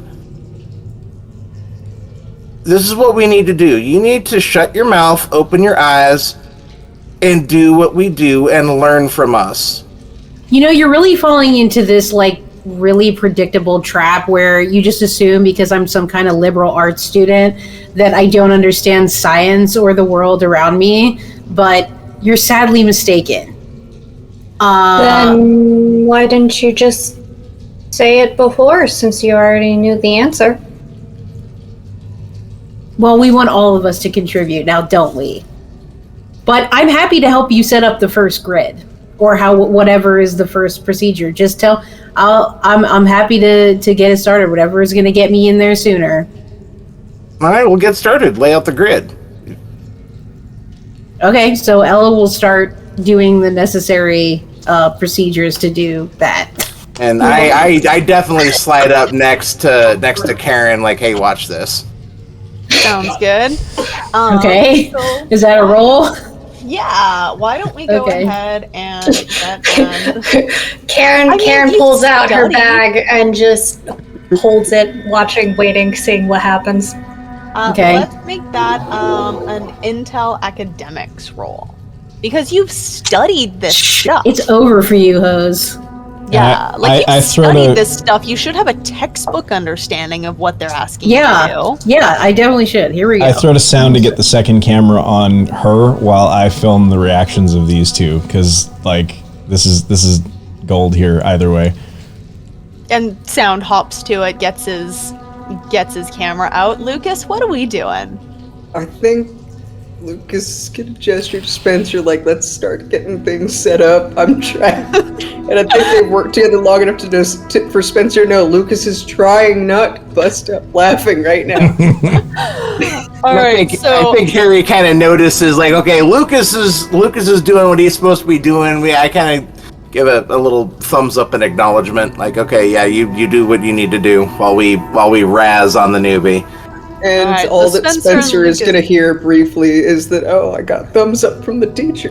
Maybe he'll give you a gold star next Yeah, time. definitely Mark, like from kind of behind his shoulders, like,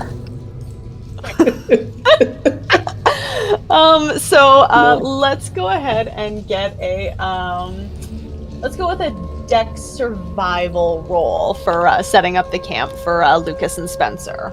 Sure thing, why not?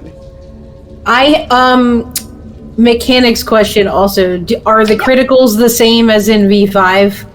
Yeah, they're gonna count as 2 since we're not doing any kind of like 10 again. So if you are rolling your numbers, your 10s will count as 2 successes instead of just re-rolling them. Good to know. Got it. wow. Yeah, I'm basically treating it just like a V5 because that's the one I've now had the most experience with. Yeah, I figured. I just wanted to make sure. I got 8. We ain't running. Righty. Damn. So you guys are really hoping that she's gonna, and her way through this, and damn if Ella doesn't bust it out. She gets her map out, she gets her grid paper out, she's got her thing, she's marking like a certain amount of distance. She turns around, she's counting what groups would be able to cover, how best to split people up. It is a moment of a little bit of brilliance. It's no question that even if C's get degrees, C's still take finals and have to pass them. And as she's going about her work,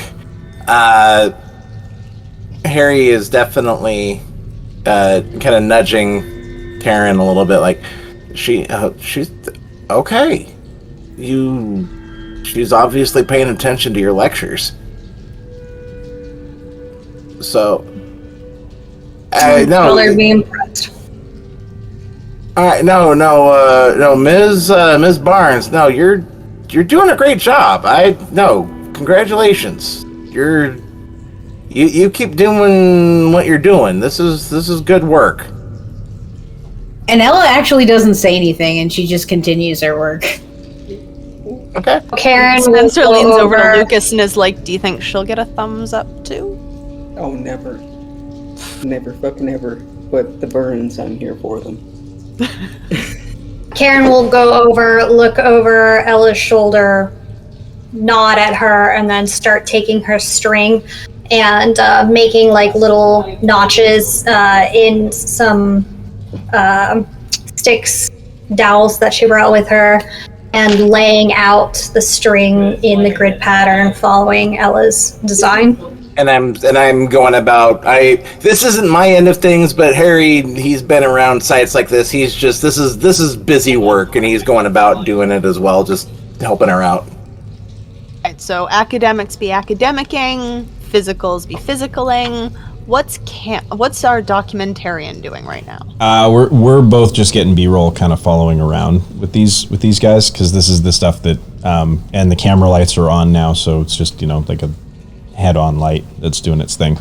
Yeah, as we're going, I kind of want to look over to the academics and just kind of say, either of you guys been to Mount Arases? I think it's pronounced. I haven't been myself. I mean, that's kind of. I mean, we've knocked around that part of the world ourselves here and there. I personally have never been. Mark. Yeah, Turkey's got these underground cities in the side of that mountain that kind of just. I mean, if it was more upkept, it'd kind of look the same. It's interesting the way architecture kind of repeats all over the world, and that's sort of a thing with the Inca. Like there's similarities to the pyramids and stuff like that. I heard some stuff about that. Well, right now the thing is, now out of character me knows that this is a certain type of construction where it was carved out versus brought in. I just can't remember the terminology off the top of my head right now. But no, that type of construction, that's, I mean, you typically find that where they're making use of the resources that they have at their disposal. So in this case here, in Turkey and in this place, they've got ample stone to work with. It's just a matter of if they have the technology and the bodies to do this kind of architecture. Yeah. And I'm actually taking note of the stone here. I'm assuming this is natural rock for the region, at least so far.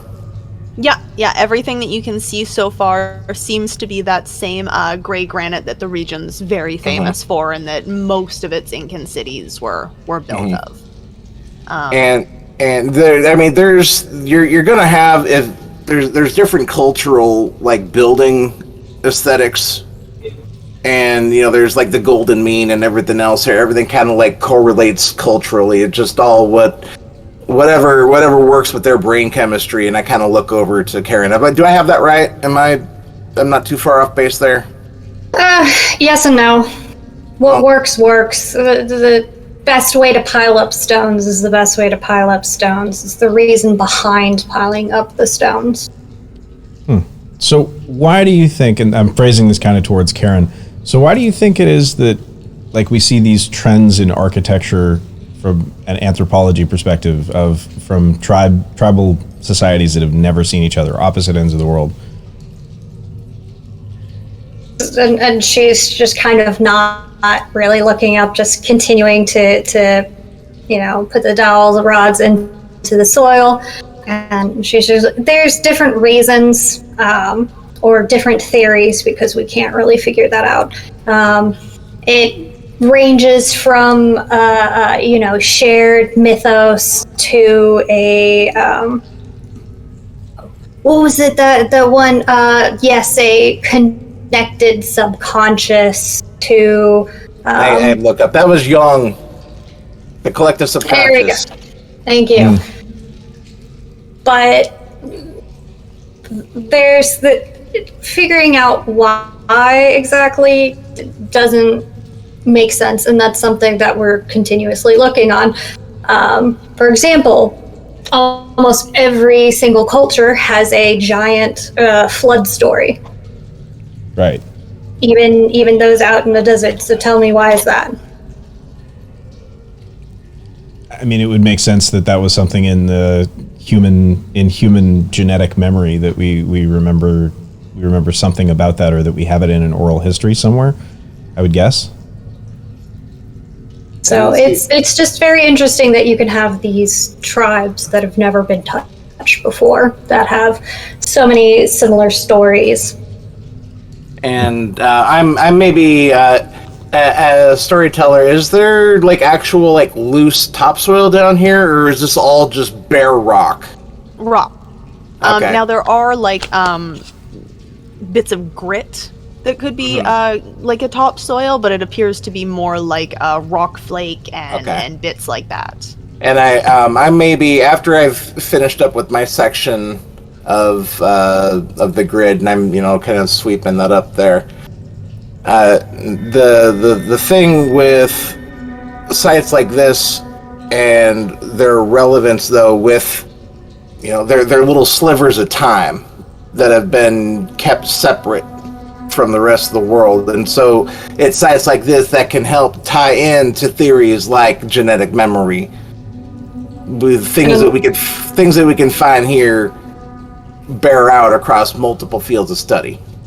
And let me tell you, if I have to go to Monticello and find another rock and teach a student that it's not a rock, I'm going to drive myself insane. Do you have any idea how many times they're like, oh, I don't know what this is. This looks like a rock. And you have to lick it to tell if it's bone. Well, it's not bone. You break it open, it's fucking chewing gum. It's some bullshit. So this is what I've been waiting for. This is what Dr. Kent has been waiting for. This is something pure. She goes right back down to like bang it in those dowels for the soundbite. And actually, over by my section of the grid, I'm maybe like right up next to what would equate as a little house, or actually, Mark, if you could get up here, I could use the light.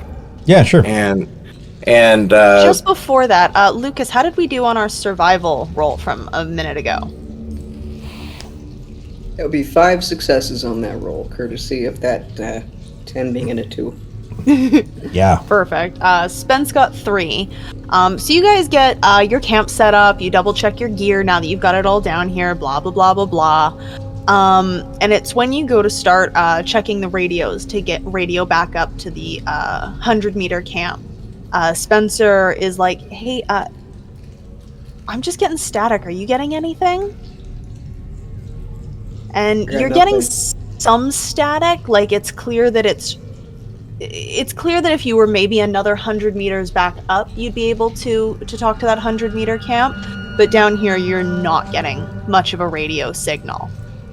So please continue your thing after that. I got nothing usable. No, me either. No. Which means we're That's not going to be able to get up top camp either. That's going to complicate things. are they within earshot to hear that? No, we'll say that they're Okay. kind of chatting quietly. This is while you guys are doing your sound Okay. bite Okay. stuff. Okay. All right, and now if you look here, the foundation for this building comes right out of the stone of the mountain itself. And if you look, you follow up, once you get past the foundation, that's where the actual block work starts. And it follows the same building pattern that the Incans would use. But this type of stone here, the fact that they carved out the hollow, they carved it off the foundation, and then they cut and relaid the rock as block. This site was intended to be a permanent city. They were not planning on going anywhere anytime soon. The work and labor that went into making this place, there's a lot we can learn here. Just what they did and why they did it. Interesting. And I go and I actually kind of finish up, and I'm going to go. I see that Lucas and Spencer are kind of done doing their thing, so I'm going to wander over to them and check in with them. And Spencer's standing there just kind of pressing the button on the radio, releasing it, pressing the button, releasing it, and him and Lucas are kind of, I don't know, man. It's two-way. It should still work. We got an issue? Got an issue?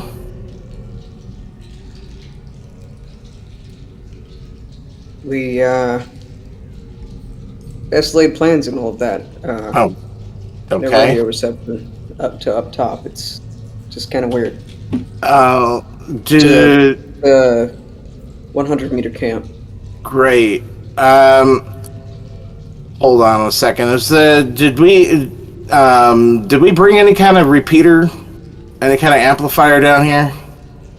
These are the radios, this is a two-way system. This should be working down here. Great. Hey, Sound, how's the RF doing down here? Sketch. It was fine up there, but as soon as we started getting down here, like I'm still picking them up, but as soon as we start getting, 20 feet away from each other, it gets messy. Magnets in the walls, you figure? Maybe. Yeah, I mean, it'd have to be. What fucks us up is like water, metal, that kind of thing. If we're getting 20 feet range. Sorry.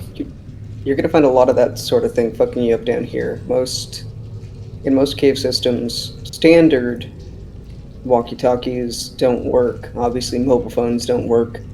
RF signals get fucked up because a lot of the rocks around, a lot of what you're going to find here in terms of minerals is going to be iron, other metals. But two-way radios are usually what we use to communicate over these kind of distances. Yeah. And that's what Paulo and them set up for us. They should be working. You got me thinking here. I dig out a little compass from inside my breast pocket here in my shirt. And it's just one of those little simple cartography. Yep. What's the needle doing?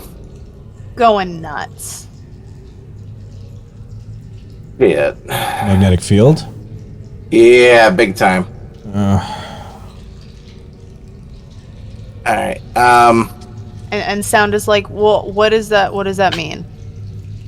Well, it means, as Lucas was keen to point out, we're sitting inside a giant buckyball. And the radio waves down here are, oh god, this is not okay. We need to pause for a second. We need to figure out how we're going to proceed with this here. This is kind of a serious thing, all things considered.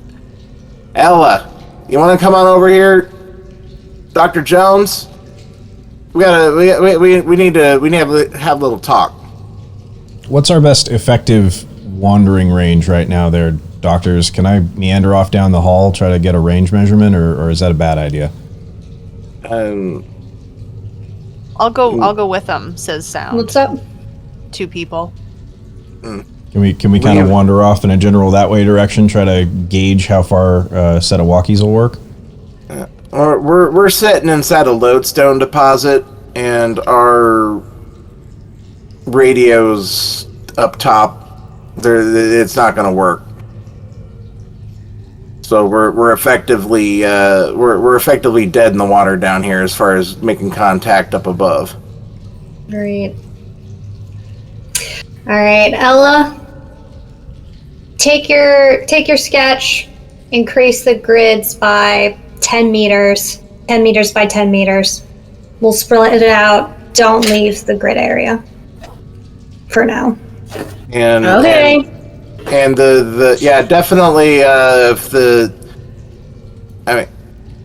We can buddy up. I don't want anyone going outside of light range by themselves, even if it's to test the effectiveness there. If you tell you what, Mark, I'll go with you. Lucas, you and Spencer hang here with Sound, and we can kind of get to the bottom of this here. See exactly what we're dealing with. So, Lucas, give me one handset, and I chuck a little, like, it's consumer level, like the Midland, those like little guys. We have a set of our own, so I throw you a set of mine. We'll see if if either of these work any better down here. All right. Shit like this, for what it's worth, usually only has line of sight. Yeah. It'll usually only work for line of sight, but it's worth a try. Worth a shot. Yeah. All right. So, I take Mark about 10, 15 meters back and test. Hello? It comes through. It's definitely staticky, but it comes through. You could communicate at this distance. Can we take it to 50? I think we can go a little further out. Go a little further out, and then we can kind of work our way back in if that's too far. That's the good. Yeah, that'll work. Are you going straight, maintaining like a line of sight here? Yeah, just for All right. sheer simplicity's sake, yeah. Yeah, so about 20 meters, 25-ish is when you kind of start losing it. It gets a lot more incomprehensible at about that point. Okay. All right. So there's our range, Basically shouting distance. which doesn't completely. I mean, it'll save our voices if we keep using these here. But this is, we need to set up a. Yeah, let's make base camp the focal point. We need to make sure that we don't go outside that zone, at least for now, and make sure everyone's got something on them here to at least work short range. We need to figure out what we're going to do about making contact up top. All right. And we'll mosey back to the group. Mm-hmm. So as you guys are doing this experiment, you hear what sounds like a weird noise for some of you. Lucas, you recognize this noise, and after a minute, Dr. Jones, you do as well. It is the sound of someone rappelling down.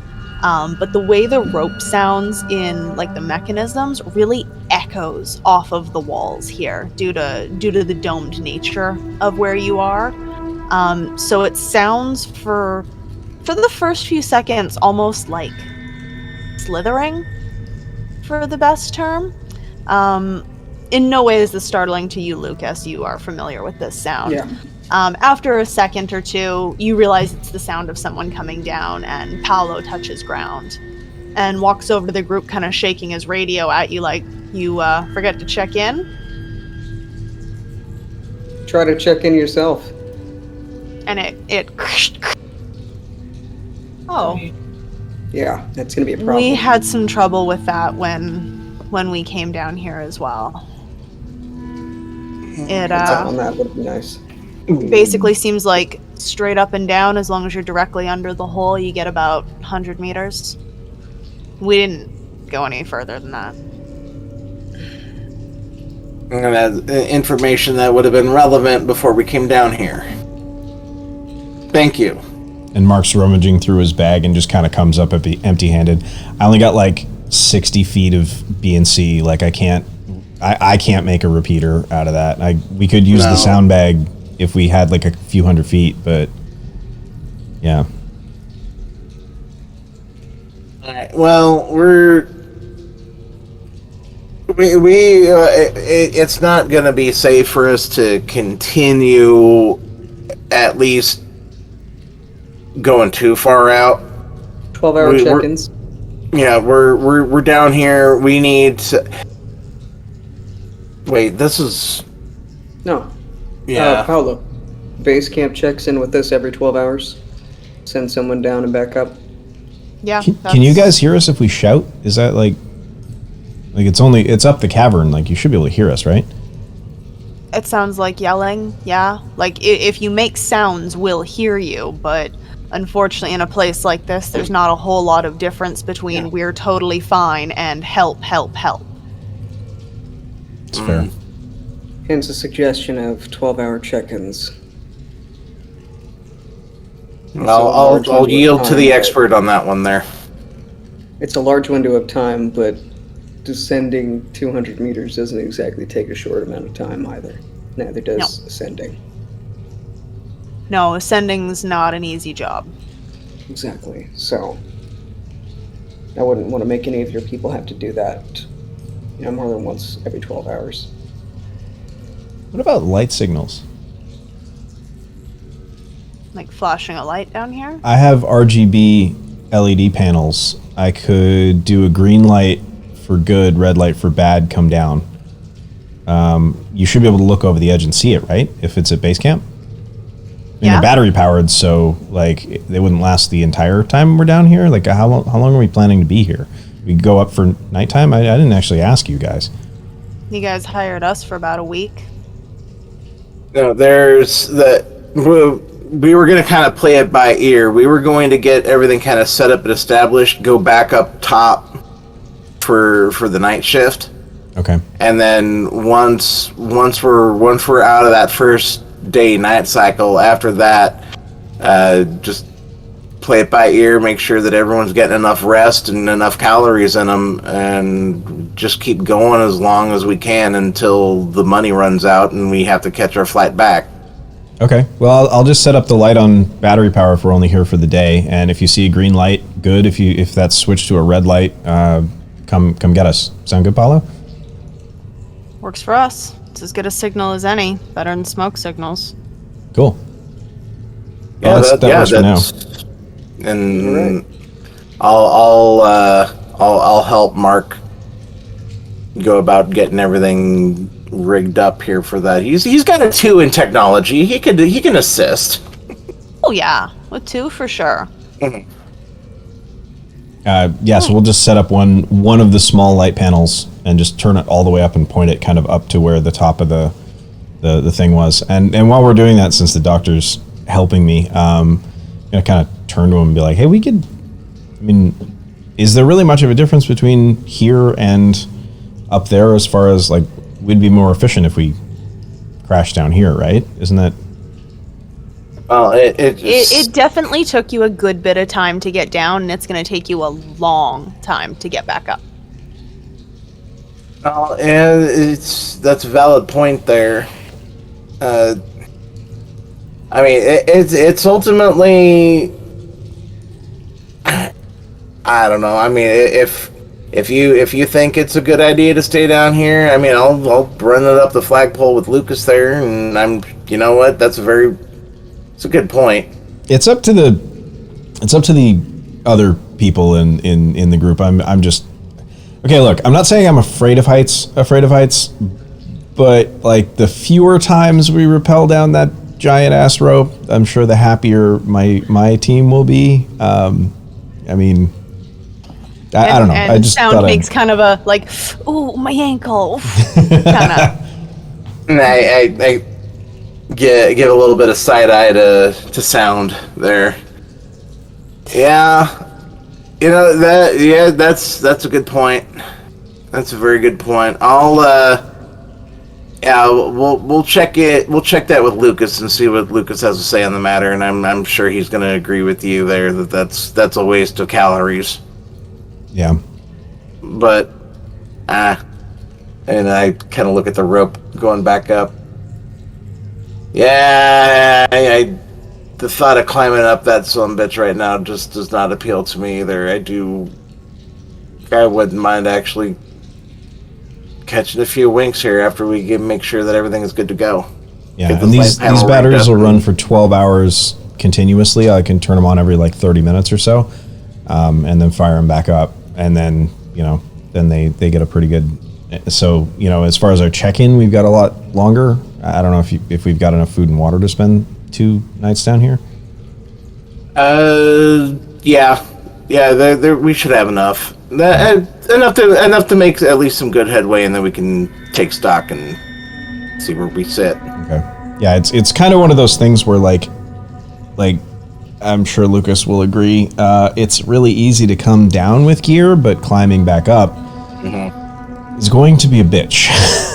You can't rappel up, so we're basically climbing out. Right, and there's some of this equipment is gonna get lugged to the 100-meter camp when we leave, but it's gonna stay there. Yeah. The winch system once we're ready to get out of here, the winch system will do most of the heavy lifting. But that's still a lot of time getting that set up, and that's you do almost have to follow it back up just to make sure that it doesn't get snagged on the side of the tunnel. Yeah. But we'll check back in with the others and see what they have to say on the matter. Okay. And I'll give the light a little test with a green flash, then a red flash, then back to green. All right, that's working. Yeah, and it's quite bright. Like, it's a big square LED panel. Yeah. And then we'll go back to the others once we're done. All right. All right. So Lucas and Spencer have got the camp pretty well set up. What are Ella and Dr. Jones up to? I think I was modifying the grid at Dr. Jones's request, so I don't know if I've at this point finished that or. You pretty well finished that about halfway through their conversation, so you have a few minutes to either, return back to camp and watch the climbers set stuff up, or whatever you feel like doing. I'm actually just going to stick with Dr. Jones, and since I'm kind of done my little project, be like, so, why did you come here? What are you getting out of this? Besides, discovery, new knowledge, first one in, all of that, but I'm just kind of curious. It doesn't seem like this would be something you do, though I guess I'm fucking wrong, because I watched you, just slide down the walls like Catwoman. Because someone needs to do it. And I just can't trust other people to do it well. There's not a lot of people who have my expertise or the knowledge that Dr. Kent has. And honestly, you understand, you've read some of the other paperworks by some of the other academics, and it is just, if you want something done right, you do it yourself. Yeah, I mean, growing up was kind of the opposite. It's like if I want something done, I just get somebody else to do it for me. But, I mean, I guess now's my chance to do it myself. Well, you've done well so far. And, kind of playing into the trope a little bit, we are, as we're redoing the string and dowels based on her her map. Oh my god, thank you. My brain just went blue. We are getting just at the edge of where the light reaches for our little safety grid area. So you're definitely going by some of the houses. They all appear to be houses from the outside, though that may not be accurate. They could be stores or anything. But for the most part, where you are, they appear to be house-type shaped. So you're definitely right near those, right up against those. It would be a very simple matter to step inside of one, if you wanted to. It would also be a very simple matter to just do your job and return to camp.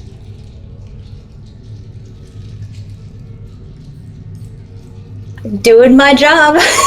Doing the job. All right. I'm doing my job. Looking at the out of character. Looking at my teenager. So, hey, what's going on? You doing anything fun? So the light doesn't quite penetrate the inside of these houses. It does just a little.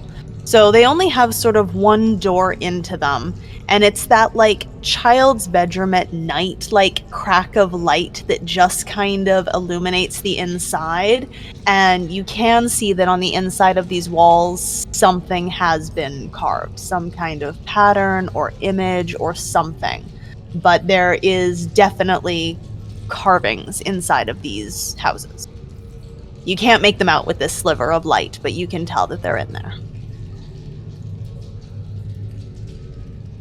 Oh, I'm gonna note that. All right, so it sounds like everyone, unless Ella is slipping off here, sounds like everyone is kind of regrouping at camp at the moment. Yeah. Perfect. So everyone comes back together. There's a discussion so that any NPCs who weren't around for the radio information get to hear that. The grid is understood, the not leaving the light, the red light, green light is all understood. So that everyone understands on a meta level, no information has been missed here. If you heard something out of character, you're cool with it in character. So Sound is sitting there messing with his sound junk. I don't know what any of it is. But he's twisting knobs and playing with things. I don't know. Yeah, they don't This is either. what I think Jake does for a living. Yeah, they don't have any idea either. Alright, so I think before we're getting ready to settle in for whatever's going to equate for like an evening or night shift down here, I think Dr. Kent is going over the grid with everybody, and just so then, with Lucas, Spencer, Paulo, just to remind everybody, if you see something, say something. Hey, look at this, look at this cool bead. Hey, that's important. All right, nothing is, down here, nothing is too small or insignificant. Okay, so if you see something, make sure you note the grid. You come find Dr. Kent. All right, find Dr. Jones or myself, and we'll make sure to get everything cataloged. And this is a team effort. You all need an extra set of hands with something. Make sure to get one of us. We're more than capable of grabbing a rucksack and carrying something from point A to point B, just like you all are. And no one's down here to avoid getting dirt under their fingernails. And Sir kind of glances sidelong at Ella and then looks back at you. And I noticed that. So what we're gonna do here is we're gonna settle down. Everyone tuck into the freeze dried goodness that Nabisco has provided us here with our MREs, and we'll get to work sweeping grids first thing in the whatever counts for morning down here. So I'll go and yeah. No, you go ahead. Like, do we have like a watch or something so that we can start keeping these?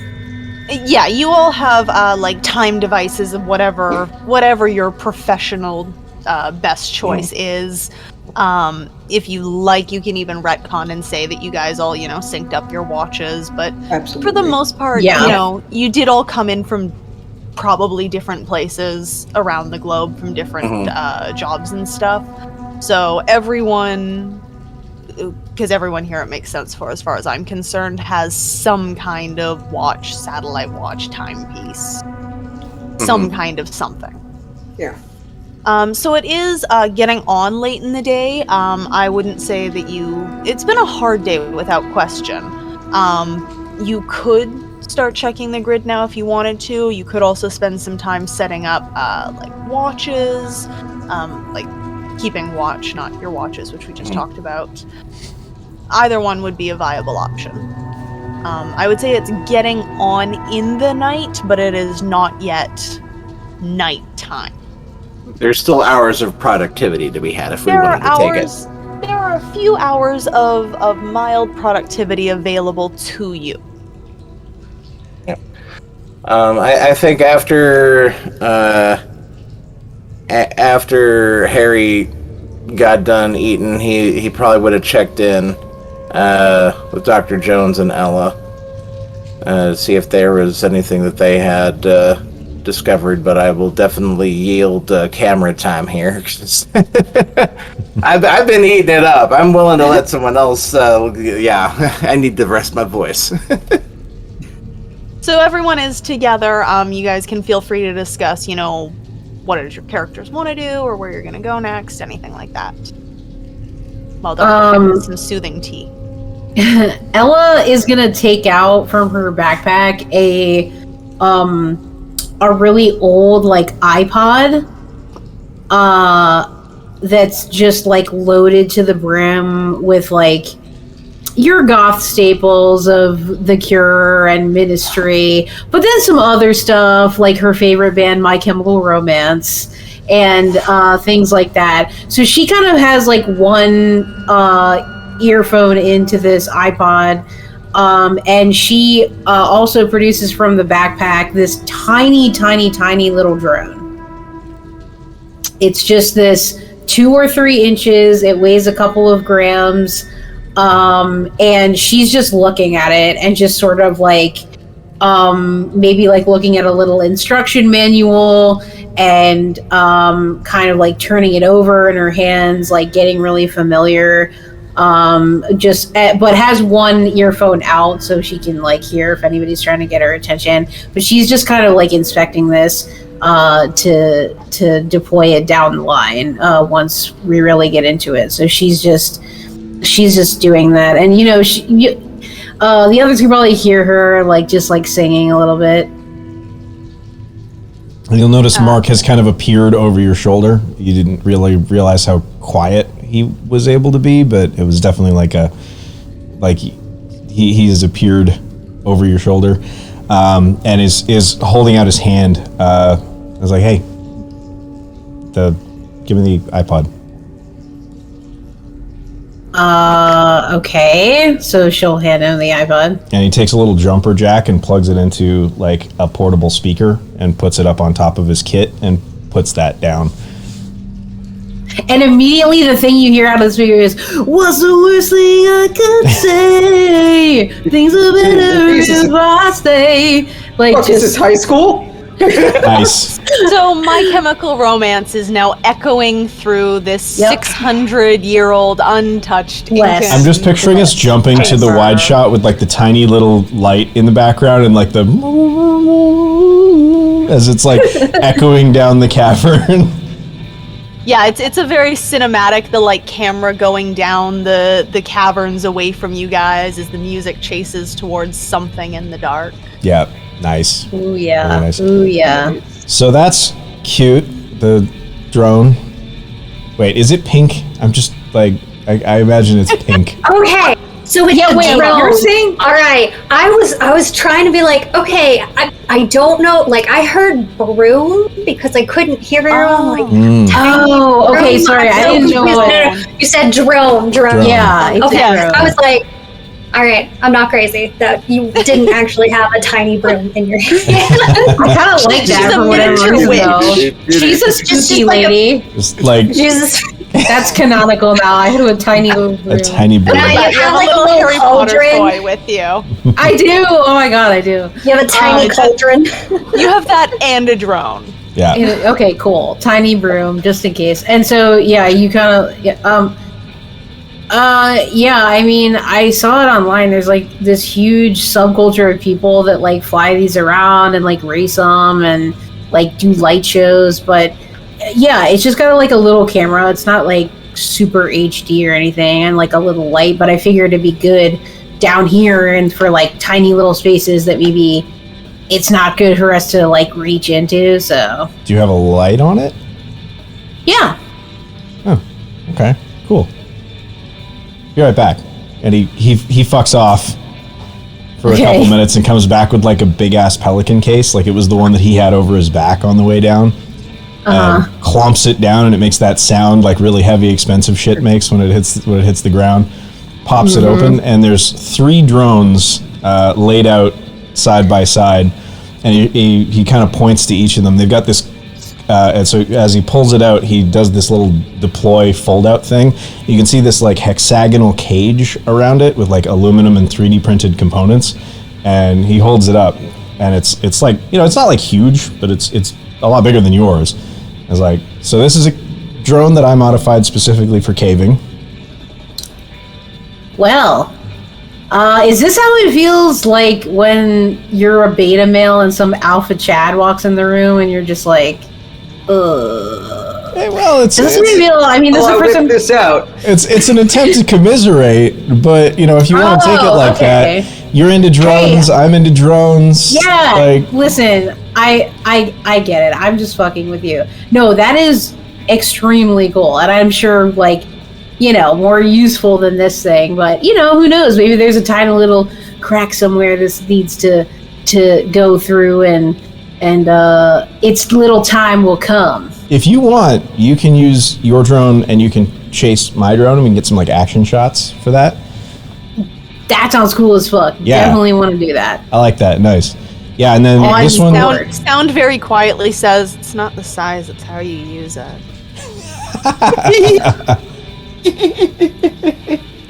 Okay, we'll come back to that later. Can we not? And then this little guy, and then it's another one with a kind of smaller cage, a little box cage. This one's FLIR, or forward-looking infrared, so it can get heat signatures, which is super, super cool. And then this little guy is just one of the little flyer about ones that I get for master shots, and we orbit it around. You probably heard it when we were coming in. I was flying it around for a little bit. Yeah. Damn.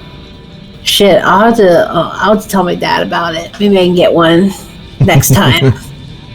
Anyway, I was not attempting to show you up, but if you want to learn more about the hobby, it's something that I do too. So yeah, I mean, yeah, and I mean it's cool because I didn't really have anyone to usher me into it. It's just me watching YouTube videos at 3 a.m, on this little subculture of drones. So I'm just getting into it. So yeah, no, you will crash it. Buy lots of blades.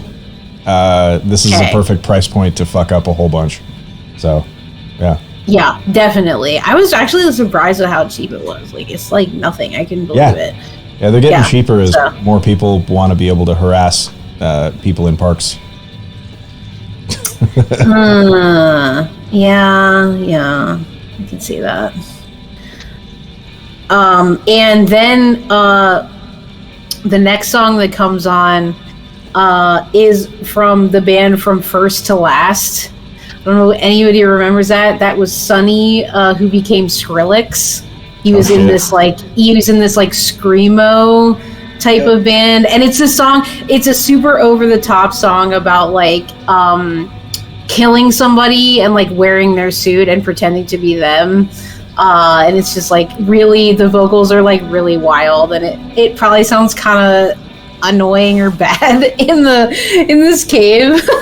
And she's and she looks at the iPhone and she's yeah, this one is I mean, it's I like it, but it's probably not. So there's a little bit of that, and she skips it, and it just goes to some more down tempo Ministry track, some song buried at one of the bottom of their albums, which is just echoing in this place. Good song or not, this cavern turns something like that into almost a symphony as it plays in a rounds, as it echoes and echoes back at you and echoes off of itself. If it was better music for some of you, this would probably be a really amazing thing to hear. Some of you are probably still into it, but if this was some kind of classic music, this would be an almost godly type of sound, listening to it echo in perpetuity like this. But the music's bad, so it's not good like that. Yeah. And I just kind of walk away going, okay, I got next. I think Harry's probably having the side conversation with Karen for a moment, just kind of looking over in Ella's direction. I'm not much of the praying type, but there's got to be something sacrilegious with what she's doing right now. There's this this doesn't feel right. This is pretty spot on. All of my records are indicating that they were huge worshippers of death gods. So, well, yeah, she's. I don't know. Do you want her to turn the music on or off or not? I don't know. I mean, I personally don't mind it. I feel like she's maybe been on the receiving end of maybe a little too much. She gets a win. When we sleep, then it's off. That'll work. That'll work for me. So did you spot anything yet? Anything worth checking out? Yeah, and she'll pull out like a copy of Ella's drawing. So over here in the we'll go with A3 quadrant. There was some light going into one of the buildings, and we saw some carvings, but unable to really see inside. We'd have to go and check it out. All right. Well, let's go check in with the others. I wouldn't mind going and taking a quick peek, just because we're still awake, and let's be a little productive. And I don't want to go gallivanting off without at least someone knowing where we're poking around at. So let's go check in. Let them know we're going off to grid A3, and we're gonna see what we can see. I'll lead the way back over to the camp. All right. So we'll kind of let them know that this is our plan, and kind of looking around to see if anyone is like making some eye contact, as in, yeah, we want to go or not. Lucas is alternatingly making eye contact and looking like he has an existential crisis because of this music. Lucas, you can come with us. Please. Yeah, you want to see some cool shit? Don't act like you didn't used to listen to this shit, Lucas. Know. Okay, for starters, you know I did. Yeah, I know. I know you did. You guys got me into this shit. Fuck you. Third off, yes, I did used to listen to this shit, and now I'm unfortunately thinking about how long ago I used to listen to this shit, so I'm having a moment. Yeah, we old. And Ella's just like... I still got the moves, right, Lucas? Oh my god. I'm still cool. And before, like, and even as the ministry song is like going on kind of quieter in the background, like Ella's still singing like the words of the song. It was just like, "Dear diary, my teenage bullshit has a body count." Like just like living for these horrible like lyrics and just sort of just having a moment of levity in this scary darkness. Yes, please, someone distract me from my existential crisis. You said you saw carvings. I'm in. Yes. Let's go. Spencer's like, I'll stay here. Just kind of. We should probably always have someone here. Yeah. You buddy up with Ella though. No one by themselves. And sound. Or Paolo. Yeah, sound can stay here. This won't. Sounds like I can stay if Ella wants to go or wants to stay here or go or stay. Yeah, I mean I'll go too as long as it's not like a too many cooks situation. Any cooks? Sorry. Leave all the red shirts back at the base camp and have the primaries go out and take a look at the spooky shit. Yeah, fuck y'all NPCs. I'm just kind of giving Sound a sidelong look. Is Sound suggesting that he'll go wherever Ella goes? Is that what I'm hearing? Sound was definitely suggesting that, but he's also not gonna break the two people stay together rule. You've worked with Sound long enough to know that he's a dipshit, but he's not an idiot. Okay, and then he probably crushes on everybody immediately right away. Like Immediately and hard, but only when they're mean. I'm definitely giving him this look like, not again, man. Like, come on.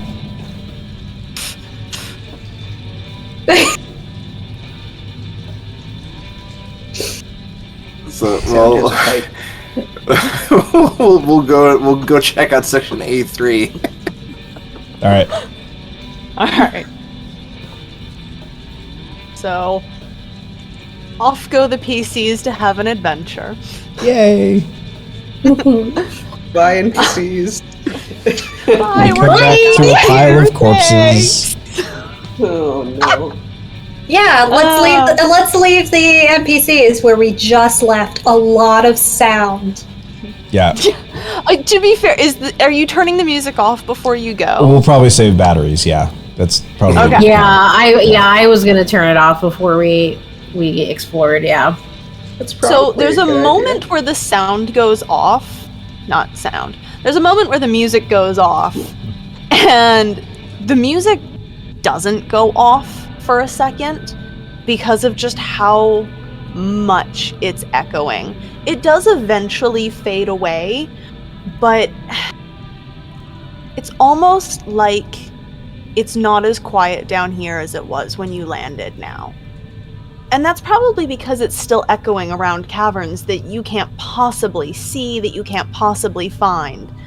But the deafening silence now rings with silence. And towards the building you go. Do we hear drums in the distance? They are coming. Only the drums. and the Jumanji. music. Yeah, right. I think maybe the weight of the silence is maybe actually starting to get to Harry a little bit.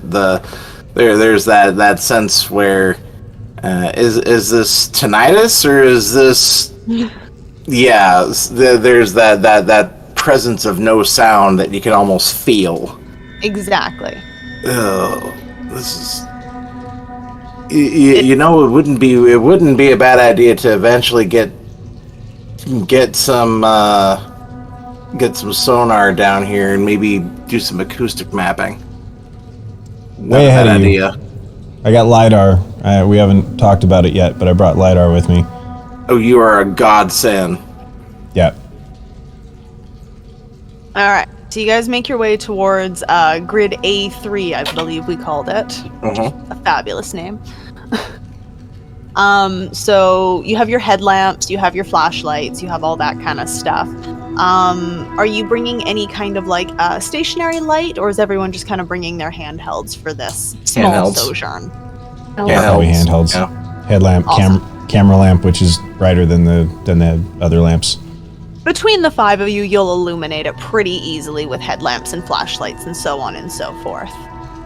So you step into this house, which when you step into it, you knew it was small, but you realize this definitely wasn't a house. This might have been some kind of gathering space or maybe an oration room, because what it is rounded almost hut style with benches inlaid out of this same stone, and what was probably once a fire pit, those of you with the academics to figure it out, or just the real world knowledge to know what you're looking at, probably had a fire pit in the center at one point. But it's definitely the carvings on the walls that attract those of you of the academic bent. So let's go ahead and get an intel academics from everyone who is of that kind of thing. If you prefer, anyone else can also make a wits occult roll to kind of put things together. Dr. Jones, would you like to make one or both of those rolls? Like to make both?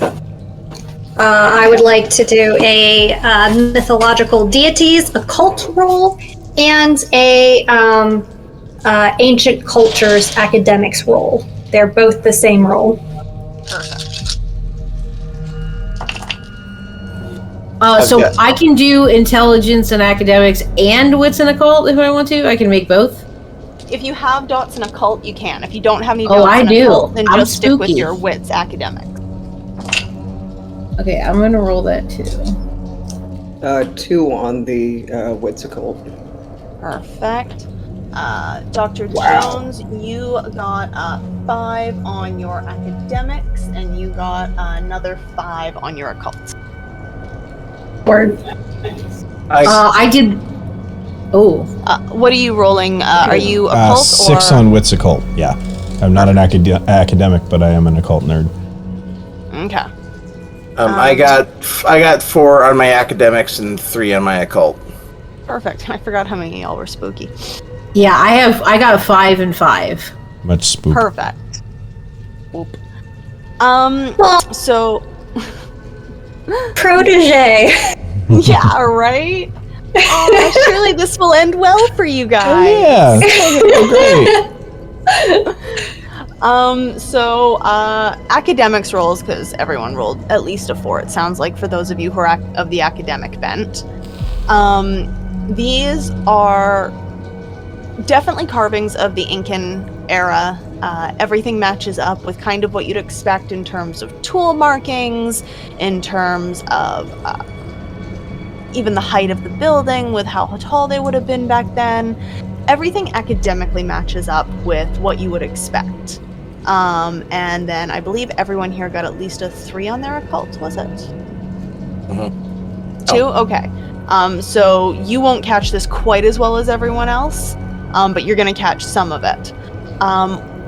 The problem is what you're actually seeing. The actual carvings themselves are depicting what appears to be female figures with what to Lucas looks like too many limbs, but to everyone else appears to be some kind of appendage coming out of the tops of their heads. So for Lucas, it just looks like maybe they've been drawn with 4 arms. For those with the higher occult, it is clearly 2 legs, 2 arms, and maybe some kind of arms coming out of their heads, maybe some kind of third eye symbolism. But this is not something that you see in Incan deities. This is not a familiar figure. Now I'm hanging back by the door, but it's definitely no, I'm not saying it was aliens. Totally aliens. It was aliens. Problem solved. Yeah. I think you don't give our predecessors enough credit. Hey, look, our predecessors could have totally encountered aliens too. Yeah, Yeah, you know, yeah. Make some jokes about this shit. This is like my heritage and all, so sort of. Yeah. I'm not. I'm definitely not in the Red String Conspiracy Club with the aliens. There's always a perfectly good scientific explanation for why shit is the way it is, except for this. Like actual appendages, or does it look more like horns? They could be horns. It is possible. Basically what it looks like is, the reason it still looks like arms is because in the most crude way, you know, the drawings have an arm. And in a similar way, what appears to be coming out of their head also appears to come up and then out in the same sort of bending type of thing, but going the other way. So this could very well be horns. But it appears to be a little more sharp than you might expect from horns, which tend to have more of a rounded appearance to them. Yeah. And Ella looks at Dr. Jones. So, I mean, obviously this wasn't literal, so what do you think this symbolism is here? Is it like mental turmoil, the emotional load of being a woman? It depends. We don't really know if this specific society was matriarchal or not. Yeah, true. We have to do more research. Could it be some sort of local deity for this, like, mountain range area? Like, it could be the protector of this particular zone. Like, based on your reaction, you guys didn't go, "Oh, it's Poozle Peedle or whatever. So like, Do I know because deities? Second No, deities? you definitely have some guesses, and you can definitely equate it to, this civilization and that civilization, but it doesn't strike a resounding chord with you with what you would know of here and this civilization. Yeah, I'm not the expert. This is definitely Dr. Jones's field here, but no, the iconography I can tell you doesn't match. This is something that doesn't fit with what we know of the Incan culture from a broader perspective. So, yeah, there's definitely something either. This is an aberration, whether it's a local cultural thing or something else, but I can't speak to that any further. That's, like I said, Dr. Jones's purview. Doc, did you bring stills, or were you looking for me to take that on? I guess. Yeah. Okay, I flip it over into stills and take some like detailed photos of everything that we can see here. Jones just kind of, tucks her shitty camera behind her. Carry on. I just like. This is partly the reason why you're getting paid what you're getting paid, Mark. Whatever side thing you want to work out there with the reality show, that's on you. But no, this is your bread and butter right here. You do great work, and that's why you're down here. Well, cheers, Doc. I'll try to make sure you look good in the doc. I would like to just produce like probably the same notebook that I was using to do some of the grid stuff initially, and just kind of like go to a new page, and I'd like to just draw what I see, the figure specifically, and it like as accurately as I possibly can, just with a little micron archival pen. Okay. Do you have any crafts? I don't think so. Let me just double check. Yeah, no, I don't have any craft. No worries. Let's go ahead and get a weird one. Let's go with Dex and Academics to kind of... Yeah, I can see that, sure. Get it accurately, since you're not an Cool. artist. Dex and Academics, Academics, sure. Yeah. Dex for the actual physical drawing, Academics for the accuracy. I got 4. Awesome. So it's not like a work of art by any stretch of the imagination, but anyone here would definitely know what you were recreating. Anyone up above would definitely get an idea of what you were recreating. Cool. Yeah. Can I get a quick wits awareness just from everyone? Up here we go. Oh boy. Totally no reason. No reason at all. Holy crap, that's a big pool for me. Nice. Oh my god. That's not bad. I got a spec and concealed object. I've got you. I was just like... Would the spec and safety hazards help with this? No. Worth a shot? Totally worth a shot.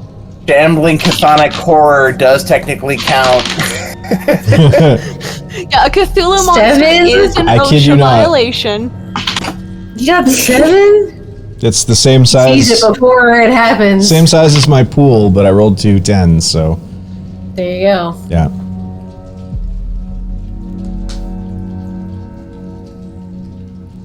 Three. Sorry, I'm having to re-roll some of these, so I have to pick the dice I can read the easiest right now in this light. No worries. And Dr. Jones, you also got 3.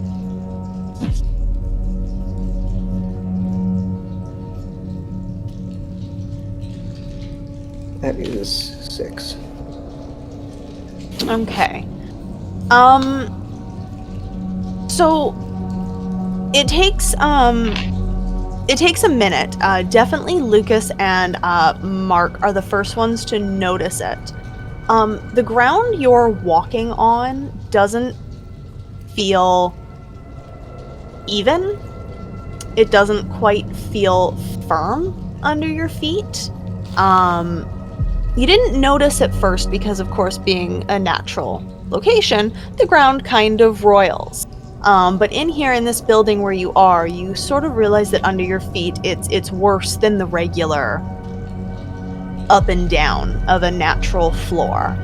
As the rest of you kind of start tracing these drawings, these carvings, excuse me, even though the stone seats are built out of the wall that this was carved, the drawings go down behind the seat, which shouldn't be possible because this is one formed stone.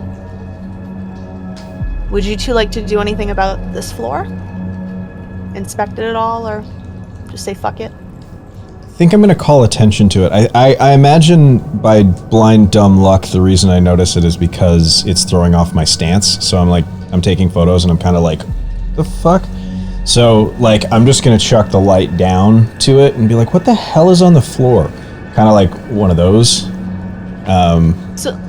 Yeah. So once he draws the light down to it is when you all kind of realize, besides these women who were on the wall, there were these regular swirly lines that you see in this kind of artistic endeavoring. But where they disappear behind the stone stairs, or behind the stone seats, they come out into the floor. But the carvings don't appear to be carved into the floor. The carvings appear to be beneath the stone floor. And what's made your footing uneven is the almost tunnels this has kind of created under your feet. The hell is... I guess there's no, like, precedent for this anywhere, right? Not that any think of so. you have seen. Not without drilling tools.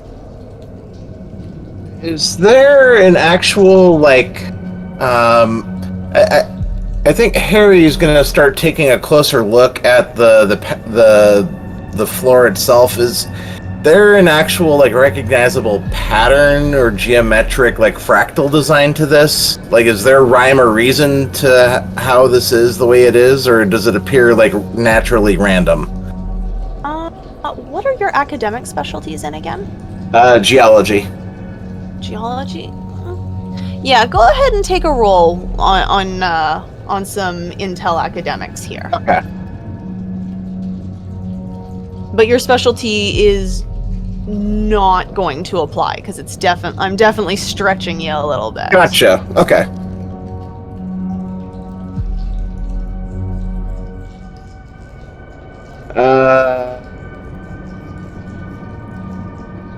Two, three. You know what? I'm gonna spend a willpower. Are you working it like that in V5? Okay. Yeah. I'm gonna spend a willpower. This is kind of an important roll.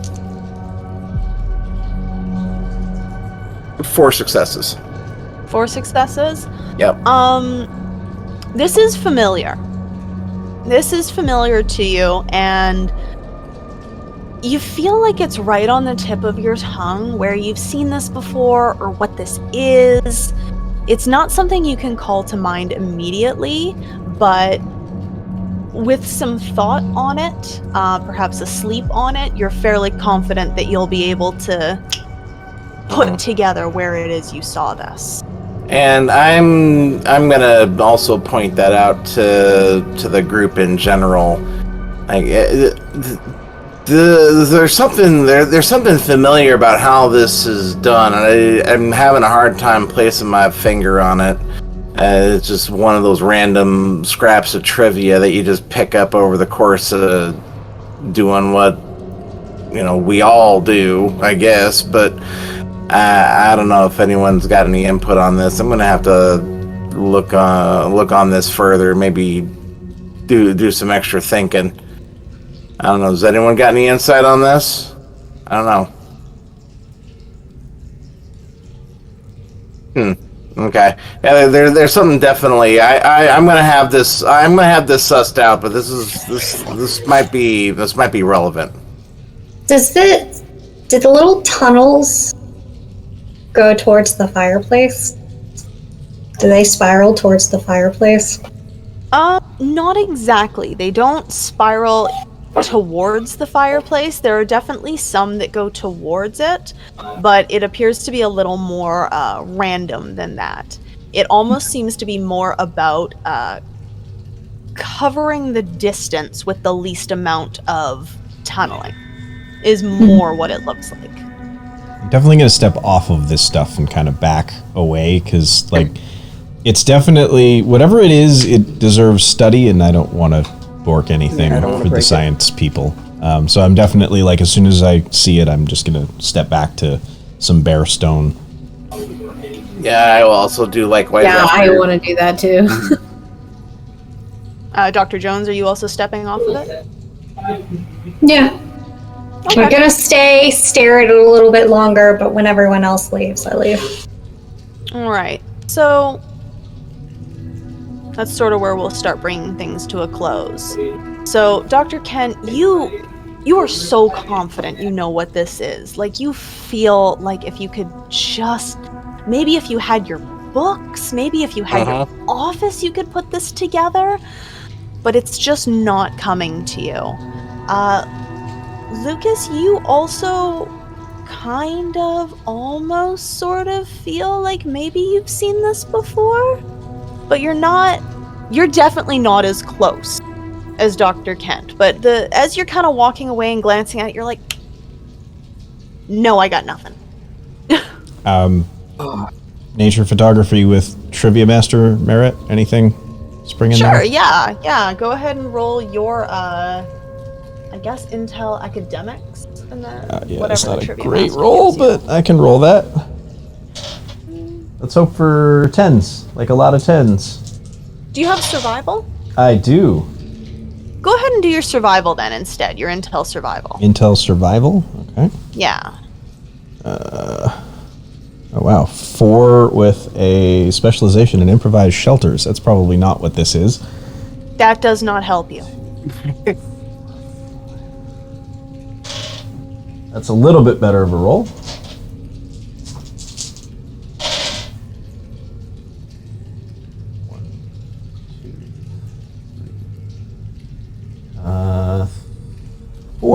Four. 4? 4.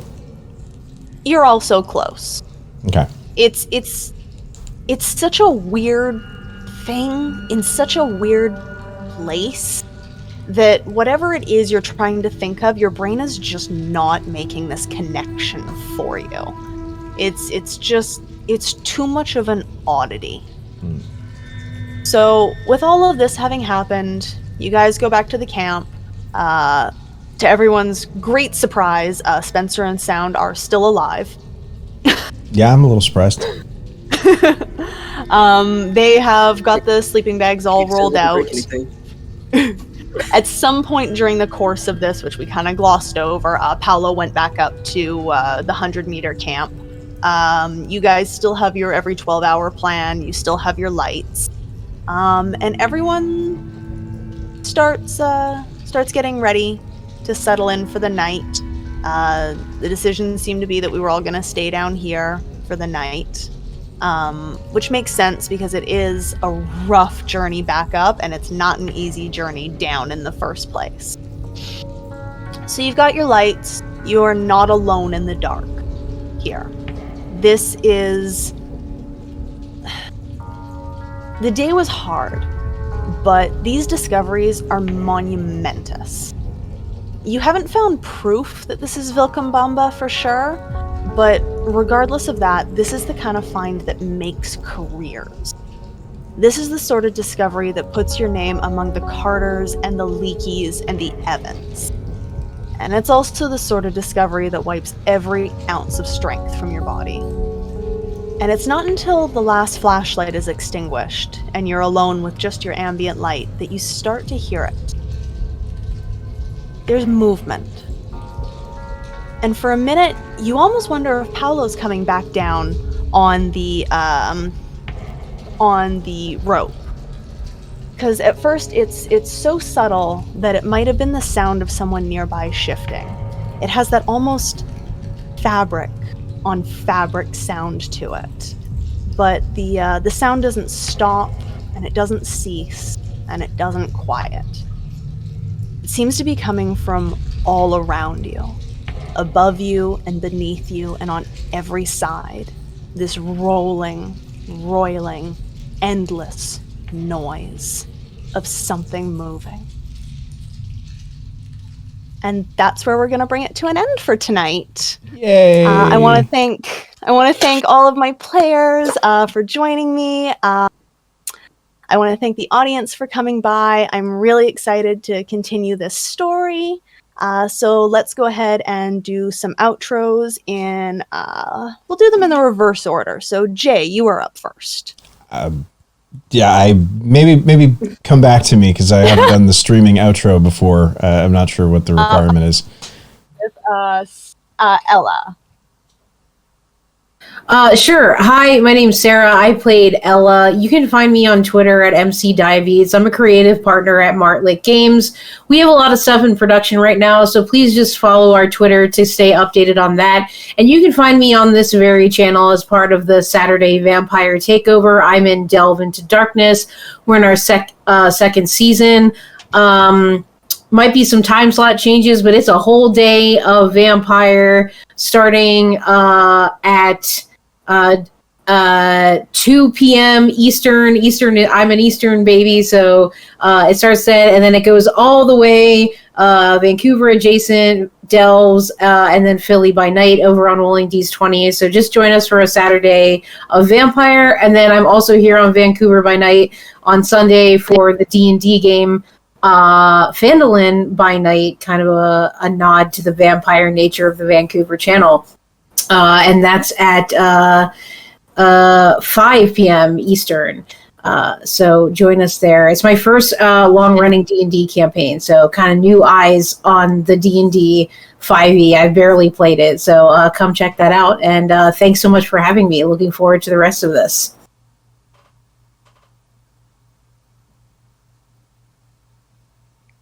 I cannot hear. We didn't hear you there. Can you guys hear me now? Yeah. There. Perfect. Let's go ahead with Dr. Jones then. Hi, I'm Katharine. I played Karen Jones. You can follow me on Instagram at smallfry. You can also see me in 2 seasons of Sinners and Saints with the lovely Lex on TTRP Theater, where you can also see me in Star Trek Sagittarius, and we're going to have something new coming out soon, so keep an eye out. All right. And Lucas. Hi, everybody. Thank you for watching. I played Lucas Costa. My name is Johnathan, and you can find me on Twitter and most of social media as some permutation of Nox Eternus. I am also the community manager for Jackalope Live Action Studios. We produce The Night in Question. And I am also one of the leadership members of the Exeter by Night digital Nordic LARP that is largely played out on TikTok. And I will also be running the Exeter by Night live play Nordic LARP at Midwinter Gaming Convention this year on Friday and Saturday. He's also in Sinners and Saints, and I'm so sorry. I'm so sorry. 2 seasons of Sinners and Saints along with Lex and Ren, yes. And yeah. All right. Dr. Kent. Patrick Gill, creative director at Martlet Games.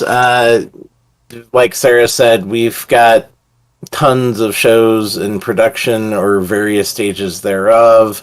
Keep an eye on the Twitters. The link, I'm assuming, is going to be in the chat for my link tree where all things Martlet can be found. You can see me multiple times during the Vampire Saturday Takeover. I usually kick things off with Office Hours, which is an hour of Q&A for all things World of Darkness. And then we bounce over to Delves for their little jaunt, and then you can see me on the Level Up Dice Twitch channel for Vancouver Adjacent, where I play Harley, the Nosferatu misery dog, with Lex. Lots of fun with that, and there's just oodles and oodles of projects that we've got coming out. So just if you are a fan of tabletop RPGs, we have something coming out for you that you will enjoy. All right, and then Mark.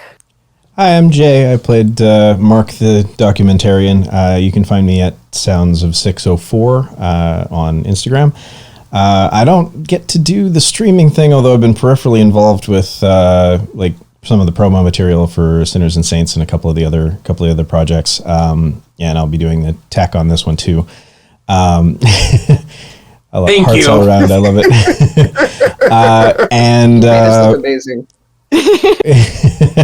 And I also, the reason why I don't get to do some of this stuff, even though I've been trying for the last little while, is because I work in the film industry in Vancouver, so I don't get the chance to get out of the film mines all that often. But it's nice because I'm on break now, so it's been a lot of fun. And thank you, Alex, for having me aboard, and thank you to all of the players. Had a blast so far. Thank you very much, Lex, for putting this game together. This is Yeah, That's for great. sure. Oh, It's super spoopy. I'm Much so spoop. so glad. Mini So spook. I was Lex, your storyteller. You can see me on Saturdays on Vancouver Adjacent, playing the very tragic, very dumb Cassandra. You can see me in 2 seasons of Sinners and Saints, playing the also pretty tragic Simone. Actually, Murder nun. Simone was hashtag sassy. murder nun. Simone was sassy AF. Yeah. Otherwise, yeah, thank you very much for joining me, everyone. Thank you to everyone in the audience for joining us. All of our links and all that kind of stuff is going to be over in the chat. And now we are going to be raiding into someone. I don't know who, but it'll be good. So stick around, and we will see you next week for probably next week for episode 2 of Skin Deep, entitled The Bite. So we'll see you then. Bye. Bye.